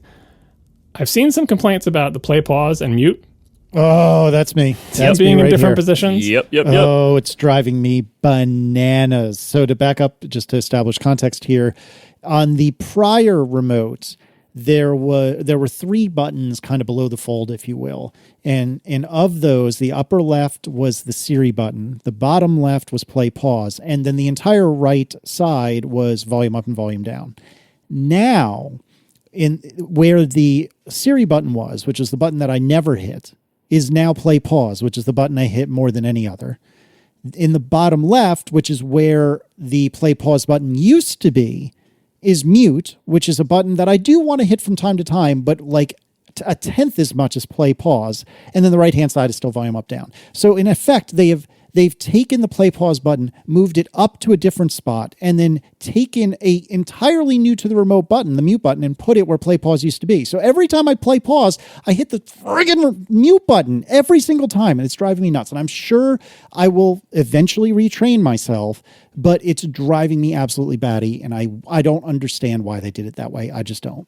I mean, I think I understand it a little bit in that it's kind of like on, when we talk about our iPhone home screens and people wonder why my apps are the way they are. Some parts of the remote are easier to hit with your thumb than others. And the far lower left bottom, I think, is harder to reach, especially if your thumb is mostly on the 5-way and then occasionally on the back when you're navigating. I feel like to the extent that this remote acknowledges a hierarchy of controls, which is just what you're describing, Casey. Which things do you use most often? Second most often? Third most often? To the extent that this remote acknowledges that hierarchy exists, it expresses that through the positioning of the buttons. Because they're all the same size, they're all the same shape, and they're all on this one little skinny remote, and there's not that many of them. So it doesn't really... you would imagine that if you were designing a good remote, for example, you'd realize that play pause is probably the most important playback control in the entire thing. 5-way is probably more important for navigation, but in terms of while you're watching TV, play pause is probably number one with the bullet, right? So maybe make that central and huge and feel different. Nope, Apple says no, no, no. But they did give it a position that I think is easier to get to than the mute button. And yes, it's the reverse of the previous arrangement, which is messing with all of our muscle memory because the remotes are similar enough. If you ignore the 5-way, right? The buttons in the middle, it's like 3 circles down the left side and then a circle and a lozenge. It's exactly the same, right? And so we've spent years with that terrible Siri remote reaching for the middle button of the 3 buttons that are on the left, or the bottom button of the 3 buttons on the left, and having that be play pause. And now the bottom button of the 3 buttons on the left isn't play pause anymore. And again, they're all the same size, all the same shape. You just have a tiny symbol that you can't read on it because it's dark when you're watching TV, right? So I think our muscle memory will remap, but this just highlights another instance of this remote refusing to do the good thing, which is put an actual hierarchy in the buttons. And by the way, I understand why they do this. It looks nice and everything. Game controllers suffer from the same sin. See my long episode of Hypercritical about this, right? In most video game controllers, there's a button that gets hit more often than any other button. And then there's a second most often button, right? There's a primary button. Ask anyone who has both a PlayStation and a Switch how much they can't stand the fact that the primary action button is bottom of the 4 buttons on the PlayStation, but is the right of the 4 buttons on the Switch. It really makes navigating menus very difficult if you try to have muscle memory for both those things. But either way, the correct solution was what the GameCube came up with, which is if there's a button that you hit most commonly, make that one the biggest button. And then the button you hit the second amount, make that the second biggest button. And maybe the tertiary button should even be a different shape. The TiVo remote does that. This remote doesn't. Right now, we're all suffering from bad muscle memory. I think we'll mostly get over it. I mostly just sit here trying to enjoy the one good thing about the remote, which again is the concave back button that actually feels a tiny bit different. And I just celebrate that every time I hit back. But play pause, yeah, well, we'll get used to it, I guess. Well, no, but you say that, but I challenge you on that because for me, I am still going to use the Siri remote on the now upstairs Apple TV because no, you're not. I mean, why would you do that to yourself? Why would I spend $60 for this new remote if I don't have to? Oh, it's $60 well spent. Well, because this right here, this is the reason that your muscle memory for play pause is going to be totally broken until you consolidate on one of these remotes. And that's exactly what I was thinking to myself 5 minutes ago was, oh my God, I am going to buy one of these stupid remotes for that stupid Apple TV because it's going to drive me nuts. It's like a soft closed toilet seat. You can't have just one of those in your house. If you just have one of them, you constantly be slamming it. Yeah, right. Yeah, like you got to convert the whole house or none. Yep, you're not wrong. No, my only complaint about this is that I agree with some of the Twitter people who have been complaining about the button click, feel, and sound kind of feels and sounds cheap. Oh, hard disagree. Very hard disagree. I think it sounds great. You also like the butterfly keyboard. Honestly, it kind of feels and sounds like a butterfly keyboard. But it doesn't feel rubbery, which is one kind of cheapness for remote. So for sure it doesn't feel rubbery, but I think the cheapness comes from it is smaller and lighter weight, and it is kind of like you're not going to get a solid ka-chunk from a plastic button of this size and thickness in a remote this size. You're just not going to. Oh, no. Right? But if you look at the Siri remote that preceded this, it had the exact same size buttons, and they feel and sound better. They are less clicky, I think. And it depends on if you really want that positive, like you have clicked the button versus you have just pressed down and felt something go down. I feel like the Siri remotes are more damped.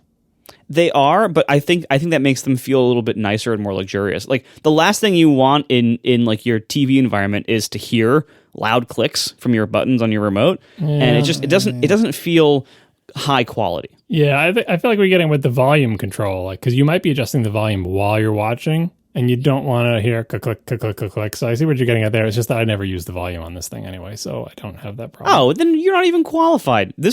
I'm using it exactly as Apple says. It's my only remote the vast majority of the time. The old one was too. Like a lot of people didn't realize that the old one had the ability to turn your TV off as well. Like you just held down the home button for a few seconds, then it would say sleep all devices. And if you wanted to buy into HDMI CEC, sure. Yes. Marco and I are unicorns. It works for everybody except you. Nope. Yes, exactly. do it. Exactly. Speaking of that, though, the power button they added to the top of this, so there's a power button on this, which is nice. But I was confused by it because I thought, oh, this is great. This remote has an IR, emitter on the front of it, I assume, because there's a big black thing up there, right? So I'll just be able to let this thing know what kind of TV I have. And then when I press that power button, it will send the IR signal that my TV needs to turn off. As far as I can tell, it doesn't do that. Apple TV does supposedly understand what kind of TV I have, but doesn't, as far as I've been able to tell, there's no way for me to get the new Apple TV remote to send out an IR signal to turn off my TV. Have you dug around the settings? Because the old one could actually learn an IR remote for volume control and stuff. What you can do is you can tell the Apple TV to learn like any other remote. Like I use the TiVo remote with my Apple TV for years, right? So you can say, hey, Apple TV, forget about your old remote. This is your new remote. Learn this, right? You can do that. But when I looked for the thing that said, can I tell you, Apple TV, what kind of TV I have so that the power button on the Apple TV remote will do stuff? Basically, what I found in documentation was like, don't you worry about that. Apple TV knows what kind of TV you have, and it will support stuff. And it does support things like the volume. Like the volume buttons work. I just don't use my TV's volume. I use my receiver's volume, right? That's a different remote, right?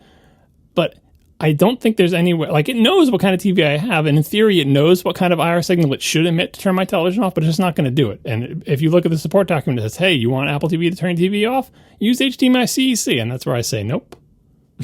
Well, it's your own fault. You should try it. I mean, maybe in my next TV setup, I'll try it again. But my current setup, I have tried HDMI CEC, and it is very bad with my current setup. Well, for what it's worth, my TV is turned on and off via the Apple TV, via CEC, but I am, like you, controlling the volume of a receiver that is completely and utterly unrelated from the television, and that all works, no problem. It did with my prior Apple TV. It does with this TV.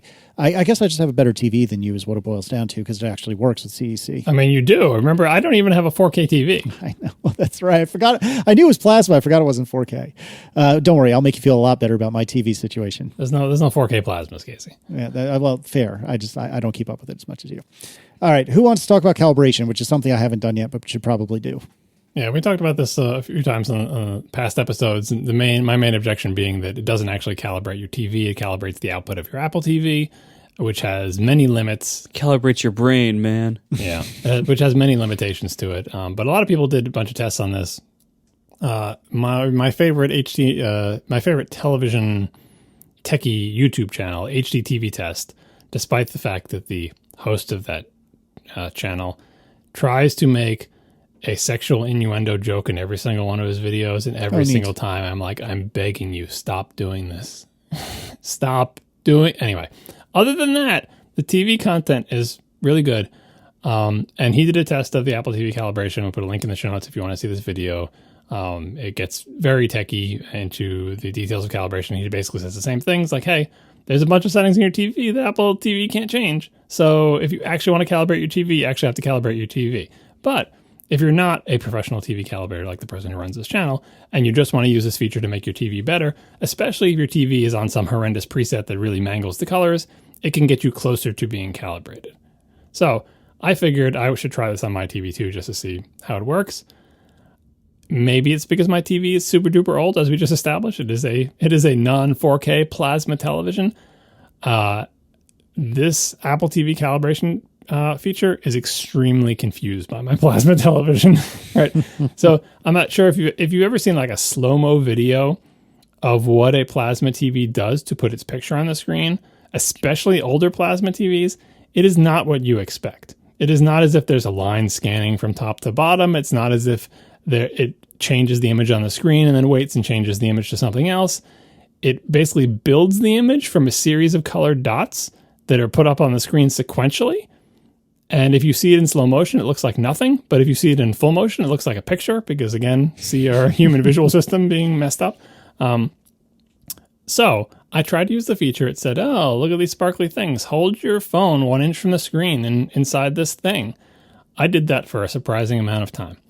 And it would just be like, are you sure you're holding it within an inch? Hold it within an inch. Make sure the top edge of your phone is within the rectangle. I'm like, it is. I'm here. This is an inch. Should I do it farther? Should I do it closer? I tried every possible distance. Sometimes it would start showing, hey, I'm going to show you red. I'm going to show you green. It would say, up.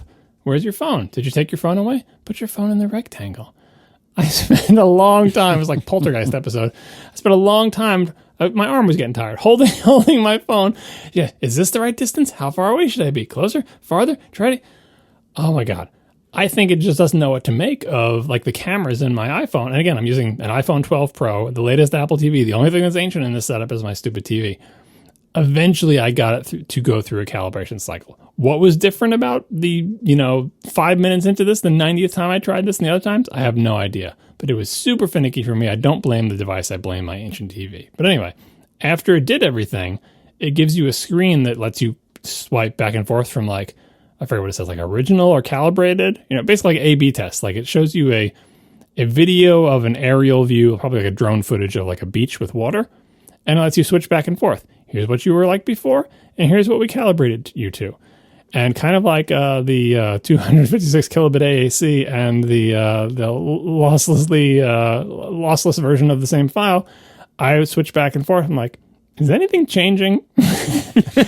Did you change anything? Because like in some televisions, like if you use Dolby Vision, if your television supports Dolby Vision at all or something, it just says, oh, we refuse to try to calibrate your TV is probably fine, which A is not true, but B is its way of saying, look, we're not going to be able to make any improvements here because we can't make heads or tails of this. But anyway, my TV, as previously established, is, I think, reasonably well calibrated. And the fact that the Apple TV calibration thing couldn't make, like, I spent a while going back and forth and staring at certain sections of the image, like, does it look a little different there? Let me turn the lights off. Is that sand a little bit browner? Oh, it's hard to tell. A, B, A, B, A, B. Like, going back and forth. So, I guess that means that, my television was close enough in the areas that it was trying to calibrate. There was a difference. Eventually, I could tell if you could look at certain structures or certain sections of the wave, because it's just a video loop, and eventually you've seen the same video loop 100 times. I think it did take a little bit of blue out of my picture. The problem is that the right thing to do or not? I don't know what this beach footage is supposed to look like. If it pulled down a little tiny imperceptible amount of blue out of the picture, is that making my picture closer to being accurate or farther from being accurate? I don't know. Either way, it only affects the Apple TV, so it was kind of a moot point. So I just, ignored it and left my television the way it was. But if you use the Apple TV calibration fixture and the before and after are radically different, one thing you could choose to do is say, oh, I'll take what Apple TV did because that's probably better, which is probably true. It probably is better than what you're on. But the other thing you could do is take that as a very strong signal that your TV is super screwed up, calibrate your television set somehow, and then redo the Apple TV calibration and see if the difference is smaller. Because if you have a huge difference there, it shows something is messed up. And you don't want to just fix it for the Apple TV. You want to fix it for everything, right? Unless you literally only ever watch stuff through the Apple TV. But even then, please, everyone, consider calibrating your TV. You can actually pay people to come to the house and do it. I don't know who to recommend except for this one guy who has a YouTube channel. He lives in the UK. So unless you live in the UK, you're probably not going to get him to come to your house. But there are options. I always recommend the THX TuneUp app, but it is super old by this point, and I'm surprised if it's even still supported or downloadable. There are other options on the Apple TV store, whatever it's called. Most of them are terrible. That's why I always recommend THX TuneUp. it's hard because there's not a lot of great options to recommend. You can buy calibration DVDs and Blu-rays and use them to try to calibrate things. You can go to rtings.com and look for a bunch of presets for your specific television, which might be better than nothing, but maybe not. But I guess failing all of that, try the Apple TV calibration feature. It's probably better than nothing. A glowing recommendation. It's probably better than nothing. Did either of you try it on your TVs? I did not, but I was fighting many other problems, which we'll get to here in a moment. Marco, you didn't try it? No, I don't care. I also don't care that much. That's true. Yeah, too. like I usually, when I get a new TV, which is not a common occurrence, I like do a rough calibration. Like I did it this time. I based it on like Rtings as like a starting point, and then I did a few minor tweaks for like my own taste. But then I just leave it. Well, at least one of you should try it, because what I'm curious to know is, hey, did it actually work for you? Could you hold your phone up in front of your TV screen and then it said, oh, we see your phone, let me cycle through a bunch of colors? Or did you have to sit there like I did for 5 minutes wondering why it's not doing its thing? Yeah, I'm not going to do that. That's up to you, Casey. Well, I may or may not be using Dolby Vision anyway, because I do not have an ancient TV. So apparently there's nothing I can do according to the Apple TV. Well, right? that will be a result too. You'll see. Yeah, well, Oh, speaking of Dolby Vision, yeah. Another thing that you will see, there's a second video from HDTV Test, is apparently so this is the confusing thing, because this is not an Apple YouTube channel. It's a television reviewer YouTube channel, right? So according to the person who hosts this channel, the old Apple TV, whatever that means, had a problem with raised blacks in Dolby Vision, which means that you'd go on a screen that's supposed to be black, and instead of it being black, it would be super, super dark gray. And that's not good. And this was a problem with the Apple TV device, not something wrong with the television. You'd calibrate the television exactly, but then you'd play a movie through the Apple TV and everything would be a little bit brighter than it was supposed to be, right? And he says, okay, with the new one, that's fixed. The problem is, was that fix done in the new version of tvOS? Or is that a fix done in the new Apple TV 4K hardware? He didn't differentiate. For all we know, this was a software fix, and it affects all the Apple TVs, and it's fixed everywhere. Or it could be, I can't imagine it could be a hardware thing, but the way he presented it is like, hey, if you get a new Apple TV 4K, you won't have raised blacks and Dolby Vision anymore. I find it hard to believe that that is a feature of the hardware and not the software. So I don't have a conclusive answer to this, but it's good to know that one of the major visual deficits of watching anything in Dolby Vision on the Apple TV in the past, raised blacks, is now fixed somewhere in the new stack, I'm assuming in the software. all right. So let me take you on a journey of my Apple TV upgrade experience. And this is probably going to take just a few minutes. So I plug in my fancy pants new Apple TV 4K. And I have an LG C9, which is a 4K OLED TV that I bought in late 2019. And my setup, and you need a little bit of context to understand why I made the decisions I made and what's going on here. My setup is a little bit weird, which is probably story of my life. Unnecessarily convoluted, maybe? Yes, as always. So Marco will make the image that I am sharing in the chat right now, the chapter art for this chapter. And so this is what's in my wall, or this is what the two-gang plate. Your handwriting is terrible. I know, you slaved over this image and you decided to handwrite the labels and no one can read them. Oh, come on. Speckers? What's a specker? Oh, my God, I hate you too. What's a HOMI port? Oh. SPECKERS. Did I really? Oh, it is. It says it. I just have weird A's. You're using a program to make this. You didn't draw these lines by hand. Use text. This is a text tool. Is that circle on the top say oatmeal? Oh, yes. My gosh, you guys. Oatmeal. That's the bowl of oatmeal right below the outdoor speckers and next to the HOMI port. It's like an oatmeal cookie. It's round and brown. Oh my gosh. And also, these HDMI ports, have you ever seen an HDMI port? Do they have It's an approximation. Does each one have a different width and a different angle of the slanted sides? I knew I was going to get so much grief for this. Oh my God, I knew I was going to get so much grief. Can we please just try to move on to this? I'd like to stop recording sometime today. Do you really have something where the HDMI ports are not all aligned to the same alignment? Like Yes. one's 90 degrees rotated? This is what it looks like. Yeah, I didn't take a picture in part because there's so many cables and I don't want to remove them all, that it would take me forever to actually take a picture. But I assure you, this is what it looks like on the wall or in the wall, depending on how you want to look at it, behind my like AV receiver area. So I've got 3 HDMI, in case you're not looking, I have 3 HDMI ports, an optical port, and then 4... optical. That's what that says. Yep. And then, or, SPDIF or whatever it's called. I think I would prefer oatmeal. Well, and then 4... Oh, and SPDIF is only when it's coaxial. That's Toslink. Oh, sorry, Toslink. Okay, there you go. It's the same protocol, but just different media. No, that's fair. So I have Toslink, I have 3 HDMI ports, and then 4 like speaker jacks for outdoor speakers. And so the reason I have this is my, again, admittedly convoluted setup. I understand it's convoluted. I understand I'm making problems for myself. My setup is, because my receiver is frickin' ancient. It's so ancient that it has 0 HDMI ports on it, because I don't think HDMI was a thing at the time. And it has 2 component inputs, which even for the time it was new was not that many. So it's not a terrible receiver, but it should probably be upgraded. So I understand that. I'm well aware that I'm making problems for myself by using this old receiver, but it wasn't broken, so I didn't want to fix it.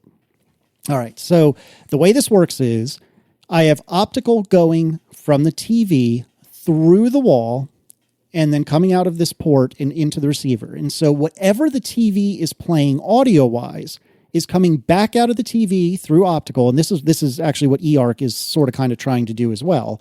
It's coming out of the TV via this Toslink through the wall, out of the wall, and then into the receiver. So whatever the TV is seeing, the receiver can play. Then I have 3 HDMI ports. I have one for the Apple TV, one for a cable box, and one for the Switch, because those are the only 3 devices I ever use. We do have a Blu-ray player, but we used it so infrequently that I actually put it in the attic because we basically never use it. So I don't have a I don't have a PlayStation, I don't have an Xbox. I've only ever really needed 3 HDMI ports. And so in that sense, everything is fine. All right, so I take my Apple TV, my 1080 Apple TV, I remove it, leaving all the cabling and everything there. And I plug in the Apple TV 4K. And immediately I realize I have a major problem, because what I didn't draw in this picture is that I also have, and I'll put a link in the show notes, I forget the official name for it, but it's an HDMI audio extractor. And I started using this when I got the app, the Apple TV the Apple TV 1080, because it no longer had its own optical output, its own Toslink output. And what I do like to do on occasion is I want to have like a concert playing off of Plex, which means I'm playing it on the Apple TV, but I don't necessarily want to have the TV on, because maybe the kids are staring at it, or maybe I just don't need to look at the concert. I just want to hear it. And so I needed a way to get audio only out of the Apple TV and into a second Toslink input into the receiver. So what I had was, strictly speaking, Apple TV, a little teeny tiny HDMI cable to this HDMI audio extractor, and then on the other side of the audio extractor, an HDMI cable to the wall. There's an HDMI cable in the wall, and then an HDMI cable coming out of the wall and into the TV. So I immediately realized my audio extractor is too old, and it doesn't support 4K.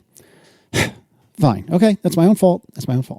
So I pull that out, and I eschew it entirely. So now I'm going from Apple TV to the wall, through the wall, then to the TV. And I try to place stuff, or I'm looking at it and it just doesn't look right to me. And then I start doing the calibration, or not calibration, but what video mode am I on? And I should have taken better notes, but I was in such a hurry to try to figure this out that I didn't take good notes. But I think I was on 1080. And so I'm like, well, that's weird. That doesn't seem right at all. And somewhere in the Apple TV settings, there's a mechanism by which you can say, hold on, redetect the TV and see what the issue is, or see what video modes you support. And eventually it comes back and it says, well, I think all I really got is 4K. No. Oh, yes, I'm good. Oh, here we are. It's 4K Dolby Vision, and everything seems fine. 4K, 60 hertz Dolby Vision, we're all good. And I go to play some stuff. I play some stuff off Apple TV. I play one of the couple of things I have in 4K on Plex. And what I'm finding is, even in 1080 content, every 30 seconds, and this is where the problem comes in, every 30 seconds, the TV loses all signal. I hear nothing, I see nothing, waits for 2 or 3 seconds, and then everything comes back. So this is happening every 30 seconds to a minute. I'm just periodically losing everything on the TV. I can't hear anything, I can't see anything. What's the problem? Can I guess? Yes, please. Bad HDMI cable, or HDMI cable that can't handle the full bandwidth of the full resolution that you're sending. Your guess is noted. Let me continue telling more of the story. So I eventually think to myself, the cable inside the wall was put there in the aughts, so like 10 plus years ago. I bet you this ain't right, and it's just not supporting the bandwidth that I need. So I go into the Apple TV settings, and I think, okay, let me see if I crank it down from 4K Dolby Vision at 60 hertz. The best bang for my buck, the thing I will miss the least, is if I drop it down to 30 hertz. So I'm still 4K, I'm still Dolby Vision, but 30 hertz. You're killing me with all these things. You watch a lot of 60 frames per second content on your television, do you? Here's the thing. I don't. But why are you let doing me tell you, what looks like garbage. What looks like garbage is the animations on the Apple TV like home screen, and anything Apple TV related, like just the animations like zooming in and out and moving around. I swear to you, they look like garbage. They look so crappy at 30 hertz. Right, but there is a setting that I'm surprised this isn't the default, but maybe in part of these settings. The setting that you want is, hey, when I'm on the menus, Apple TV, use 60 hertz because I want 60 frames per second animation. But when I'm watching an actual TV show, use the frame rate that the television show or movie was shot in, and please do that. No, that wouldn't solve this problem though. But it wouldn't solve the problem because even in the home screen, then I would periodically, I would assume, get these blackouts, dropouts. Yeah, whatever. no, you have some other problem going on, but I'm saying like the solution is probably not to let's pin my TV to 60 frames per second everywhere because that's going to make everything look really bad, except for the home screen. So nonetheless, I eventually come to this conclusion that I can do 4K at 30 hertz with Dolby Vision. Everything's fine. And I thought I had at least gotten a stopgap for now, and I have already ordered through Monoprice a supposedly 8K capable cable, because I think what I have to do is go back in the wall and string a new like 15-foot cable through the wall. So in other words, Marco, I think your conclusion was, or I can tell you your conclusion is my conclusion, that the cable in the wall was no good. However, I've already solved the problem. What had happened was, unrelated to all of this work, I also, one of the final steps on the screened-in porch, which is now pretty much done, was installing outdoor speakers. And for the first time in years, I've had a need to plug stuff in to the 4 speaker ports that are below one of the HDMI ports in the Toslink port that's in this diagram. In the process of doing that, I removed the upper left HDMI cable, which just so happens to be the Verizon Fios cable box. In placing that cable back in the wall, once I was done with the outdoor speakers, I accidentally pushed the HDMI receptacle inside the wall, further into the wall, so I can't plug in the HDMI now, right? It's a quality craftsmanship in this box that you've drawn here. Oh my God. It's really frustrating. So now I've got to take I've got to remove the faceplate. I've got to take I only had to remove the left-hand, gang or whatever it's called, the left-hand box, and pull it out so I can shove the HDMI receptacle back to where it's supposed to be, blah, blah, blah. So then when I was reconnecting, what I've diagrammed in this picture is blue and pink or whatever, but they're really not color coded. When I was reconnecting the 2 HDMI ports the 2 HDMI cables for the Switch and the Apple TV, because I was in such a rush to finish this, I accidentally swapped them.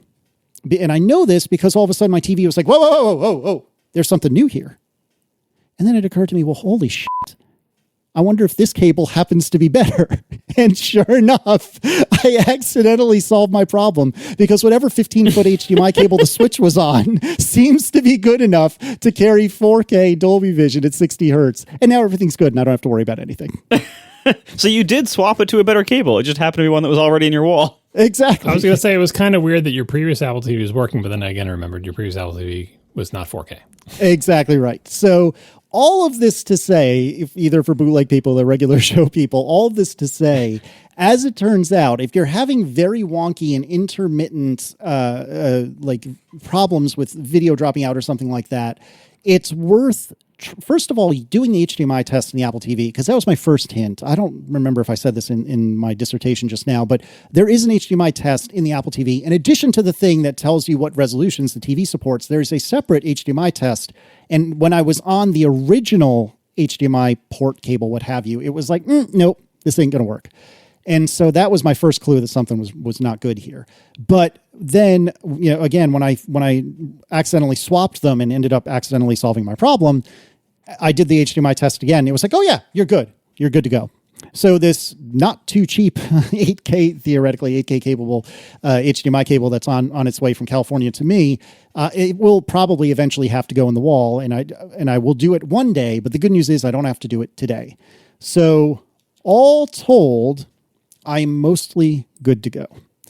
That being said, I have a request for the listeners. Now I'm in a situation where I think I need a second amplifier, but what I really want to do is the following. I want to be able to have maybe the kids, for example, watching something on TV indoors, using the receiver that, does the indoor TV and all that. And currently that same receiver is actually doing the outdoor speakers as well. I just choose whether or not I want it to play on both sets of speakers or, one or the other. But I don't like that because A, if the kids want to go in and watch TV and I want to listen to something outside, we can't do both of those things at the same time. And B, the way I have things set up right now is that I don't have any remote volume control. If I'm playing, like, for example, if I'm playing something on Plex, like a concert or what have you, and I'm broadcasting it outside. So I feel like what I might want is a second amplifier to drive the outdoor speakers. And Sonos I'm not amp. sure. Say that again. Sonos amp. If you just get a new receiver, all modern receivers have multiple zones, or all sort of medium to high end ones have multiple zones, and that will solve this problem. Well, so that's the thing is I don't know if I want a new amp. And the reason I say that is because one of the things I do like about this amp is that it's very stupid. It just plays whatever comes in over Toslink and doesn't have to extract it out of HDMI. It doesn't have to, I don't have to worry about if in 10 years, They're receivers, they're not amps, Casey, first of all. sorry. And second of all, Yes, they're yes, all extremely dumb. And by the way, I'll put a link in the show notes to this Tech Hive article that has a nice chart showing the difference between Toslink and HDMI ARC and HDMI eARC. The summary is Toslink is 384 kilobits per second and HDMI eARC is 37 megabits per second. Toslink is good for stereo CD quality sound, maybe? No, yes, that's what it was designed for. It's the optical version of SPDIF, which is designed exactly for CD quality sound. So, but if you're watching movies on your television that have Dolby Atmos 7.1 tracks, don't use Toslink. Yeah, that's fair. So anyway, you need a new receiver. Regardless of this situation you're describing, you need a new receiver. Now, maybe you want two receivers or a Sonos amp like Marco's saying or whatever, but you need a new receiver for your TV. And when you get that new receiver for your TV, it might solve this problem for you by having multiple zones. And if it doesn't, then you have other options. Well, and so the thing is, maybe the Sonos amp is the right answer, but $650, hell no, it's not the right answer. Holy God. You can get a decent receiver for that much. Yeah. No, the reason why I suggested that is because it is kind of beautifully dumb the way I use it, which is probably not the way you'd want to use it. But the way I use it is my TV receiver. I power only two speakers. I will never want surround. So it's great at powering only two speakers plus optionally a subwoofer. You will want surround someday. Just wait. I haven't yet. You say that, but I've been in this house for 14 years, and I haven't had surround sound that entire time. Yeah. And what I like about it is that as input, it either has regular analog RCA jacks, or it has an HDMI port, which supports ARC as input. And you actually can buy a little adapter to convert that into an optical in if you need to for your setup, but you probably wouldn't. I would recommend running HDMI directly into it. And what's nice about it, this is the part that made me think of it for you, is that you said remote volume control. Yeah. And what's nice about the Sonos amp is that there is no remote control to it. You control it via digital things, via network.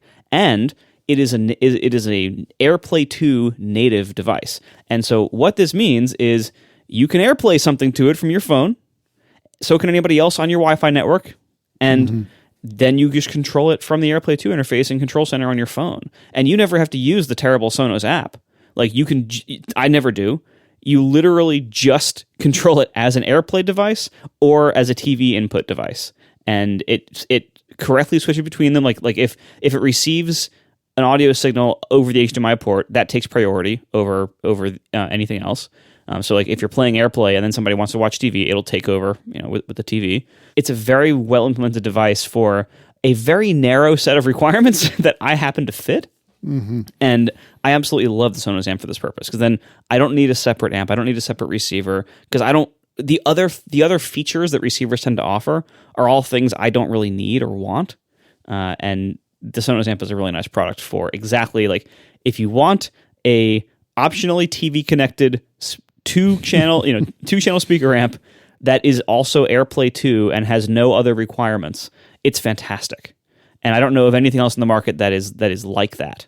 Well, and so that's actually, it's funny you bring that up because people have been have been excited about this thing, the Belkin Soundform Connect, which appears to be basically an AirPlay 2 receiver, not an amp, but an AirPlay 2 receiver with, digital optical out that you would still have to plug into something. So I wonder if and this is $100, which is kind of expensive for what it is, but it's within reason. Oh no, trust me, that's fantastic because that product has not existed until this point. Right. I'm so happy this product has finally launched because I think they announced it like a year ago and it finally has officially launched. I really could have used a couple of these over the last year. So my question is, do I use this? I actually do have an Airport Express that I haven't used in like 10 years sitting around somewhere. Like, do I use that? The question then becomes, what do I plug either an Airport Express or the Belkin Soundform Connect? What do I plug it into? I need some sort of amplifier to drive, presumably, the outdoor speakers. But here's the kicker, and this is where I really don't want a $650 amp that Sonos makes, but your point is fair.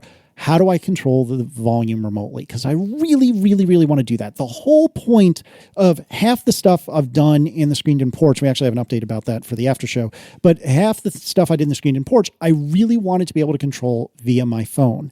And it's already been a bear, even though we've only had the outdoor speakers connected for like a week. It's already deeply frustrating me that I have to get up off my butt and go and walk inside the house to adjust the volume. It's really frustrating me. So if you, the listener, know of a preferably cheap, because sound fidelity doesn't matter. I don't care. No, honestly, the Belkin Soundform Connect thing, this might be your answer. If you feed that into any cheap amp, that will give you what you want. And you can get an amp to drive 2 speakers, I mean, what kind of power output you really need here? Like, I think like 50 watts would be fine for what you're doing with it. Like, probably. But how do I get the sound control or the volume control? Through AirPlay. That's your volume control. Oh, that's a good point. See, this is why I have you around. The nice solution to this is the Sonos amp for $650.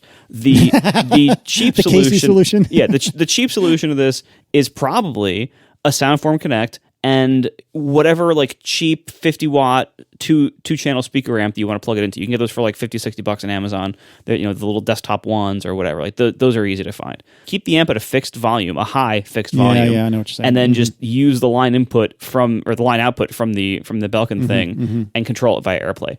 It's not an incredibly elegant solution, and if it's a terrible enough amp, or if the Soundform Connect has terrible enough output, you might hear hiss noise at low volumes because the amp will be fixed at a high volume. Right. But it would have to be pretty terrible for you to hear that. But that is the cheap solution, and that could be like $160. Yeah, so I like this idea. I think that's a very reasonable thing. And again, for my priorities, I'm not saying you, Marco, or you, the royal you. Your priorities may be very, very different. But for me, I don't need flawless audio fidelity. These are outdoor speakers. This is the worst possible place to get good audio fidelity. I just want to be able to hear stuff that I'm beaming from somewhere, and I would like to be able to hear it with a volume control that I can do via like a phone. And I think you're right, Marco. I think this paired with some sort of amplifier that's not a complete and utter piece of crap would probably do the trick. Sounds like you need a big HomePod. Well, I've already got Solve the your problem. It just plugs in with one cable. Yeah. You can control the volume from anywhere. It's independent of your television. It's got an amplifier. Yeah, but I can't mount the HomePod up at the ceiling, which is where I've mounted these. You have to mount it anywhere. Just stick it anywhere in your screened-in porch, and you're all done. They aren't exactly outdoor rated either. Well, that's very true as well. It'll be fine. Sure. Just put it in the middle of the porch, so away from the sides.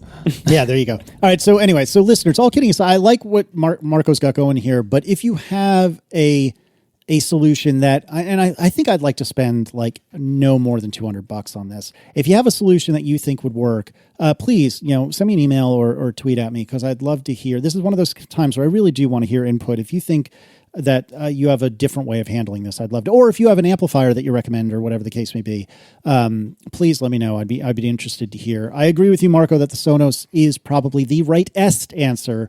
No, it's not, because I don't want to hear you complaining about the price for the next 6 months. Exactly right. Just do my cheap solution, and then if it sucks, you can just return the things to Amazon. That's true. I mean, what many people would do is just use a Bluetooth receiver instead. But I don't like Bluetooth for this purpose. Not for sound quality reasons. Like, I couldn't care less about that in this kind of context. But because Bluetooth is annoying to pair to, and if you want to have more than one device that can send it audio, like AirPlay is so much nicer for that. Like if you have multiple people in your house, or if you want to send it from multiple devices, like what if you want to play something from your iPad once, and then the next day you want to play it from your spouse's phone? Like Bluetooth sucks for that. And AirPlay is fantastic for that. So that's why I would highly suggest using AirPlay as your protocol here, and just figuring out then what the hardware has to be to do that. Yeah. All right, thanks to our sponsors this week, Linode and Memberful. And thank you to our members who can support us directly at atp.fm/join. Thanks, everybody. We will talk to you next week. Now the show is over. They didn't even mean to begin, 'cause it was accidental. Oh, it was accidental. John didn't do any research. Marco and Casey wouldn't let him, 'cause it was accidental. Oh, it was accidental. And you can find the show notes at atp.fm. And if you're into Twitter, you can follow them at CASEYLISS. So that's Casey Liss, MARCOARMENT, Marco Arment, SIRAC, USA Syracuse. It's accidental. They didn't mean to. Accidental. Tech podcast so long. So I have a brief bit of follow-up with regard to the porch and my fans. So if you recall, I was trying to figure out a way to get two Kickler ceiling fans to work with HomeKit. And they use this proprietary RF thing to go from the wall to the fan. So obviously the wall is connected to the fan, but in terms of control, they use radio frequency to control between the wall, the thing that you're touching on the wall, and something internal, not internal, but sitting right above the fan. And my theory, after a lot of talking with many different people on the internet, and I mean, it was genuinely extremely helpful. So thank you to everyone who reached out. But my theory was, and several people suggested this, what if you just remove the RF receiver from the equation? So instead of the wiring being from the fuse box to the wall unit to the RF receiver to the fan, just take out the receiver. So it goes from fuse box to the wall to the fan, and that's it. And then put my beloved Lutron Caseta fan controls as the switches. And this, I think it was this past weekend, we finally got around to remounting the fans. My dad and I did. We removed the little RF controller boxes, and sure enough, no problem, because they're AC fans. It works, no sweat. So my beloved Lutron Caseta switches can control fan speed. I can do that from my butt when I'm sitting on the porch, and it all works lickety-split. And I didn't have to do anything like the Bond, RF repeater thing, which we had talked about, where it will receive something from HomeKit and then repeat that as an RF signal. I didn't have to bother with any of that, and I'm really, really excited about it. So if you're if you're in the situation where you have a fan that you want to make HomeKit capable, I can't guarantee this will work. Your mileage will vary. I'm not a lawyer, et cetera, but what we did was pulling the RF receiver from the fan, and it was an external thing. It's not like I'm removing the internals of the fan. It was this box on the outside. We pulled it from the fan, and now I can control the fan via the Lutron Caseta switches, and I'm super happy about that. Cool. Are your fans still in danger of giving you a haircut? No, actually. So if you recall, the fans were way, way, way too low. And I don't remember how much of this I actually talked about on the show, but we were talking, we had a heck of an experience with an electrician for all this work. Our builder to do the physical construction was amazing. I love this guy. He was so great. The electrician was kind of awful. And can I give a quick aside here? Yes, Just please. a very quick aside. Yes. to any of you out there, if you or someone you know is looking for a career change, become an electrician or a plumber. Oh, yeah. You will never be out of work again. If you're good. No. And if you charge. If you're actually, that's true. if you're Even just certified and available. No, that's true. You're There right. are so many, like in both places I've lived recently, there has been a massive like over demand and short supply of electricians and especially plumbers, but both trades really like, and those jobs, like you can charge pretty much whatever you want because people need you so badly and there's not enough of them. And really, like, if you're looking for a job that can never be, easily outsourced to other places, or that that's always going to be in demand, that's always going to be needed in the economy, become an electrician or a plumber. I'm telling you, we are so short on those in so many areas, and so that's like job security for life right there. Yeah, no, I couldn't agree more. And in fact, I think part of the reason my experience with this electrician, who, by the way, came extremely highly recommended from the same individual that recommended the builder that did the job. And again, I loved the builder. The electrician, I think that his company was just spread way too thin. And so what I think ended up happening is we got the JV squad for doing most of the build. And it was like 2 steps forward, 1 step back, 2 steps forward, 5 steps back, 2 steps forward, 3 steps back. And it was just awful. And eventually we were like, look, whoever this JV squad ain't working for us anymore. And I hate being this guy so much, but we can't have the JV squad anymore. Can you send somebody who like actually knows what they're doing? And that's what ended up happening. And this other guy was amazing. He was great. He got everything squared away, lickety split. But when he was here at one point, he looks at these fans and says, wow, those are low. And, oh, yeah, I know. They're really low. I forget exactly what the measurement was, but they were probably 6.5, 7 feet off the floor. And, oh, those are really low. Yeah, That's not great. We're not sure. It's not great. I don't know what we're going to do about it, but for right now, like, we're just going to live with it. And he says, no, you don't understand. Those are too low. Like, yes, I do understand. I'm looking right at it. Yes, I get it. No, you don't understand. Those won't pass inspection. Oh. So as it turns out, I think in the county in which we live, the fan blades need to be something like 7 foot 6 inches off the floor of the room.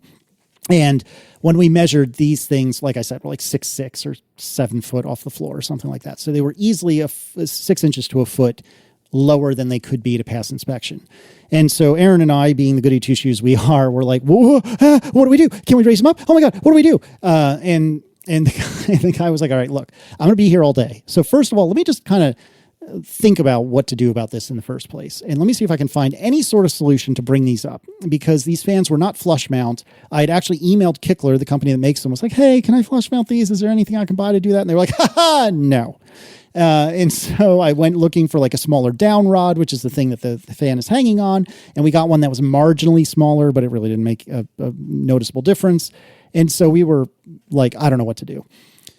Long story, slightly shortened. What the guy ended up doing, the electrician ended up doing, was he had like some piping, like metal piping that I think was supposed to be used for plumbing or something like that. I don't even know why it was in his truck, but he had this tubing that was really, really, really short, and he could fashion as basically a down rod. And so he put one of those in each of the fans, and that brought it way up. So it's still lower than I would like in the grand scheme of things, but it's not like you step into the porch and go, oh, what the hell's going on there? So now it's just like, oh, those are low, aren't they? Rather than, oh my God, am I going to lose my hair? All in all, it's all good. We have speakers, we have fans. I can control the fans via my phone, which of course I almost never do because the only speed that's worthwhile in Richmond, Virginia in the summer is high. But nevertheless, yeah, right. I can turn them on and off, and I could adjust the speed if I so cared. And so I'm really, really happy about that. I can't wait to hear the conclusion of the story of when this quote unquote 8K HDMI cable arrives. Well, I agreed. It's going to be spray painted gold. You're probably right. I should see what it is and get a link for it. Buying HDMI cables, to be fair, is not particularly easy. Yeah, they don't make it easy for like they don't let you. You can't say that an HDMI cable is an HDMI 2.1 cable. You have to use their weird code words, and they have these apps. Various manufacturers make apps that let you scan like the barcode of an HDMI cable and try to tell you what it's actually rated for, because it's really complicated now, unfortunately. But anyway, newer cable is probably better than 10-year-old cable. Oh, it's more than 10, I think. I don't remember exactly when all this was done, but it was shortly after we moved in, if I remember right, that we had put all this stuff in the walls. And then my dad and I had rejiggered it slightly, I think a couple of years later. So I would guess this was literally 2010 or thereabouts that these cables came from. So it's a miracle that any of them worked. I put a link to in the chat room, and it's in the show notes for 8K certified. Yeah, right. Agree. HDMI 2.1. Oh, is that what I it is? completely agree that. Oh, look, it's got the little QR code. So you should get the app and scan the little QR code, and it will tell you something. All right. Well, too late now because it's already on its way. I'm sure it's fine. You don't have an 8K television. Like, you just need literally any reasonably modern HDMI cable. Your problem is that the cables are long, though. You said it's like 15 feet or something. Well, I don't remember exactly how long I need, but my TV is obnoxiously high to the point that John would burn down my house if he. No, I know. We've all seen it. Everyone knows your TV is too high. It's basically on the ceiling. It's it is. We have to lay on the floor. He has to lay down on a bed to watch TV. Yeah. How much space is there between the top of the TV and the ceiling? I would guess it's not a lot. 6 to 12 inches, something like that. And it's a fairly low. It's like I have a normal person house. I don't have like a 30-foot ceiling like you do. But so I think we have 8-foot ceilings. I think so. It's probably I think it's a 55-inch TV, and I think it's somewhere between 6 to 12 inches off the ceiling. Yeah, every time you watch TV, you can see up all the actors' noses. Again. I concede and concur that it is not the perfect placement for a television, but given that my room is situated the way it is, and I don't know if Marco remembers, but he's been there. No, I remember. I couldn't do really anything else without just completely turning the room into a television room rather than a living room. You know what I mean? But it is a television room. Are you kidding? That's what living rooms are. Welcome to modern society. Your living room is a television room. He doesn't want to block that fireplace that he uses so often. Fine. Lots of times in Virginia, he needs to start a fire and keep his house warm. I hate you so much. I hate you. You're fired and I quit. All right, it's been great, everyone. Thanks a bunch. You don't worry about canceling your memberships. You never know when it'll come back. I'm saying that bootleg people are going to get scared. Nobody cancel. If anyone cancels because of Casey. I'm kidding. For the love of God, I'm kidding. Don't put the children in the middle of this. Who are the children here? Hard to say. The listeners, the children? Are we the children? Nobody cancel. I need nobody to cancel because I need to afford this f***ing Sonos. He needs to pay for that gold HDMI cable he just bought. And then down the road, pay for the renovation to pull the fireplace out and just mount the TV on a regular spot in the wall. and then the head injury from the fan.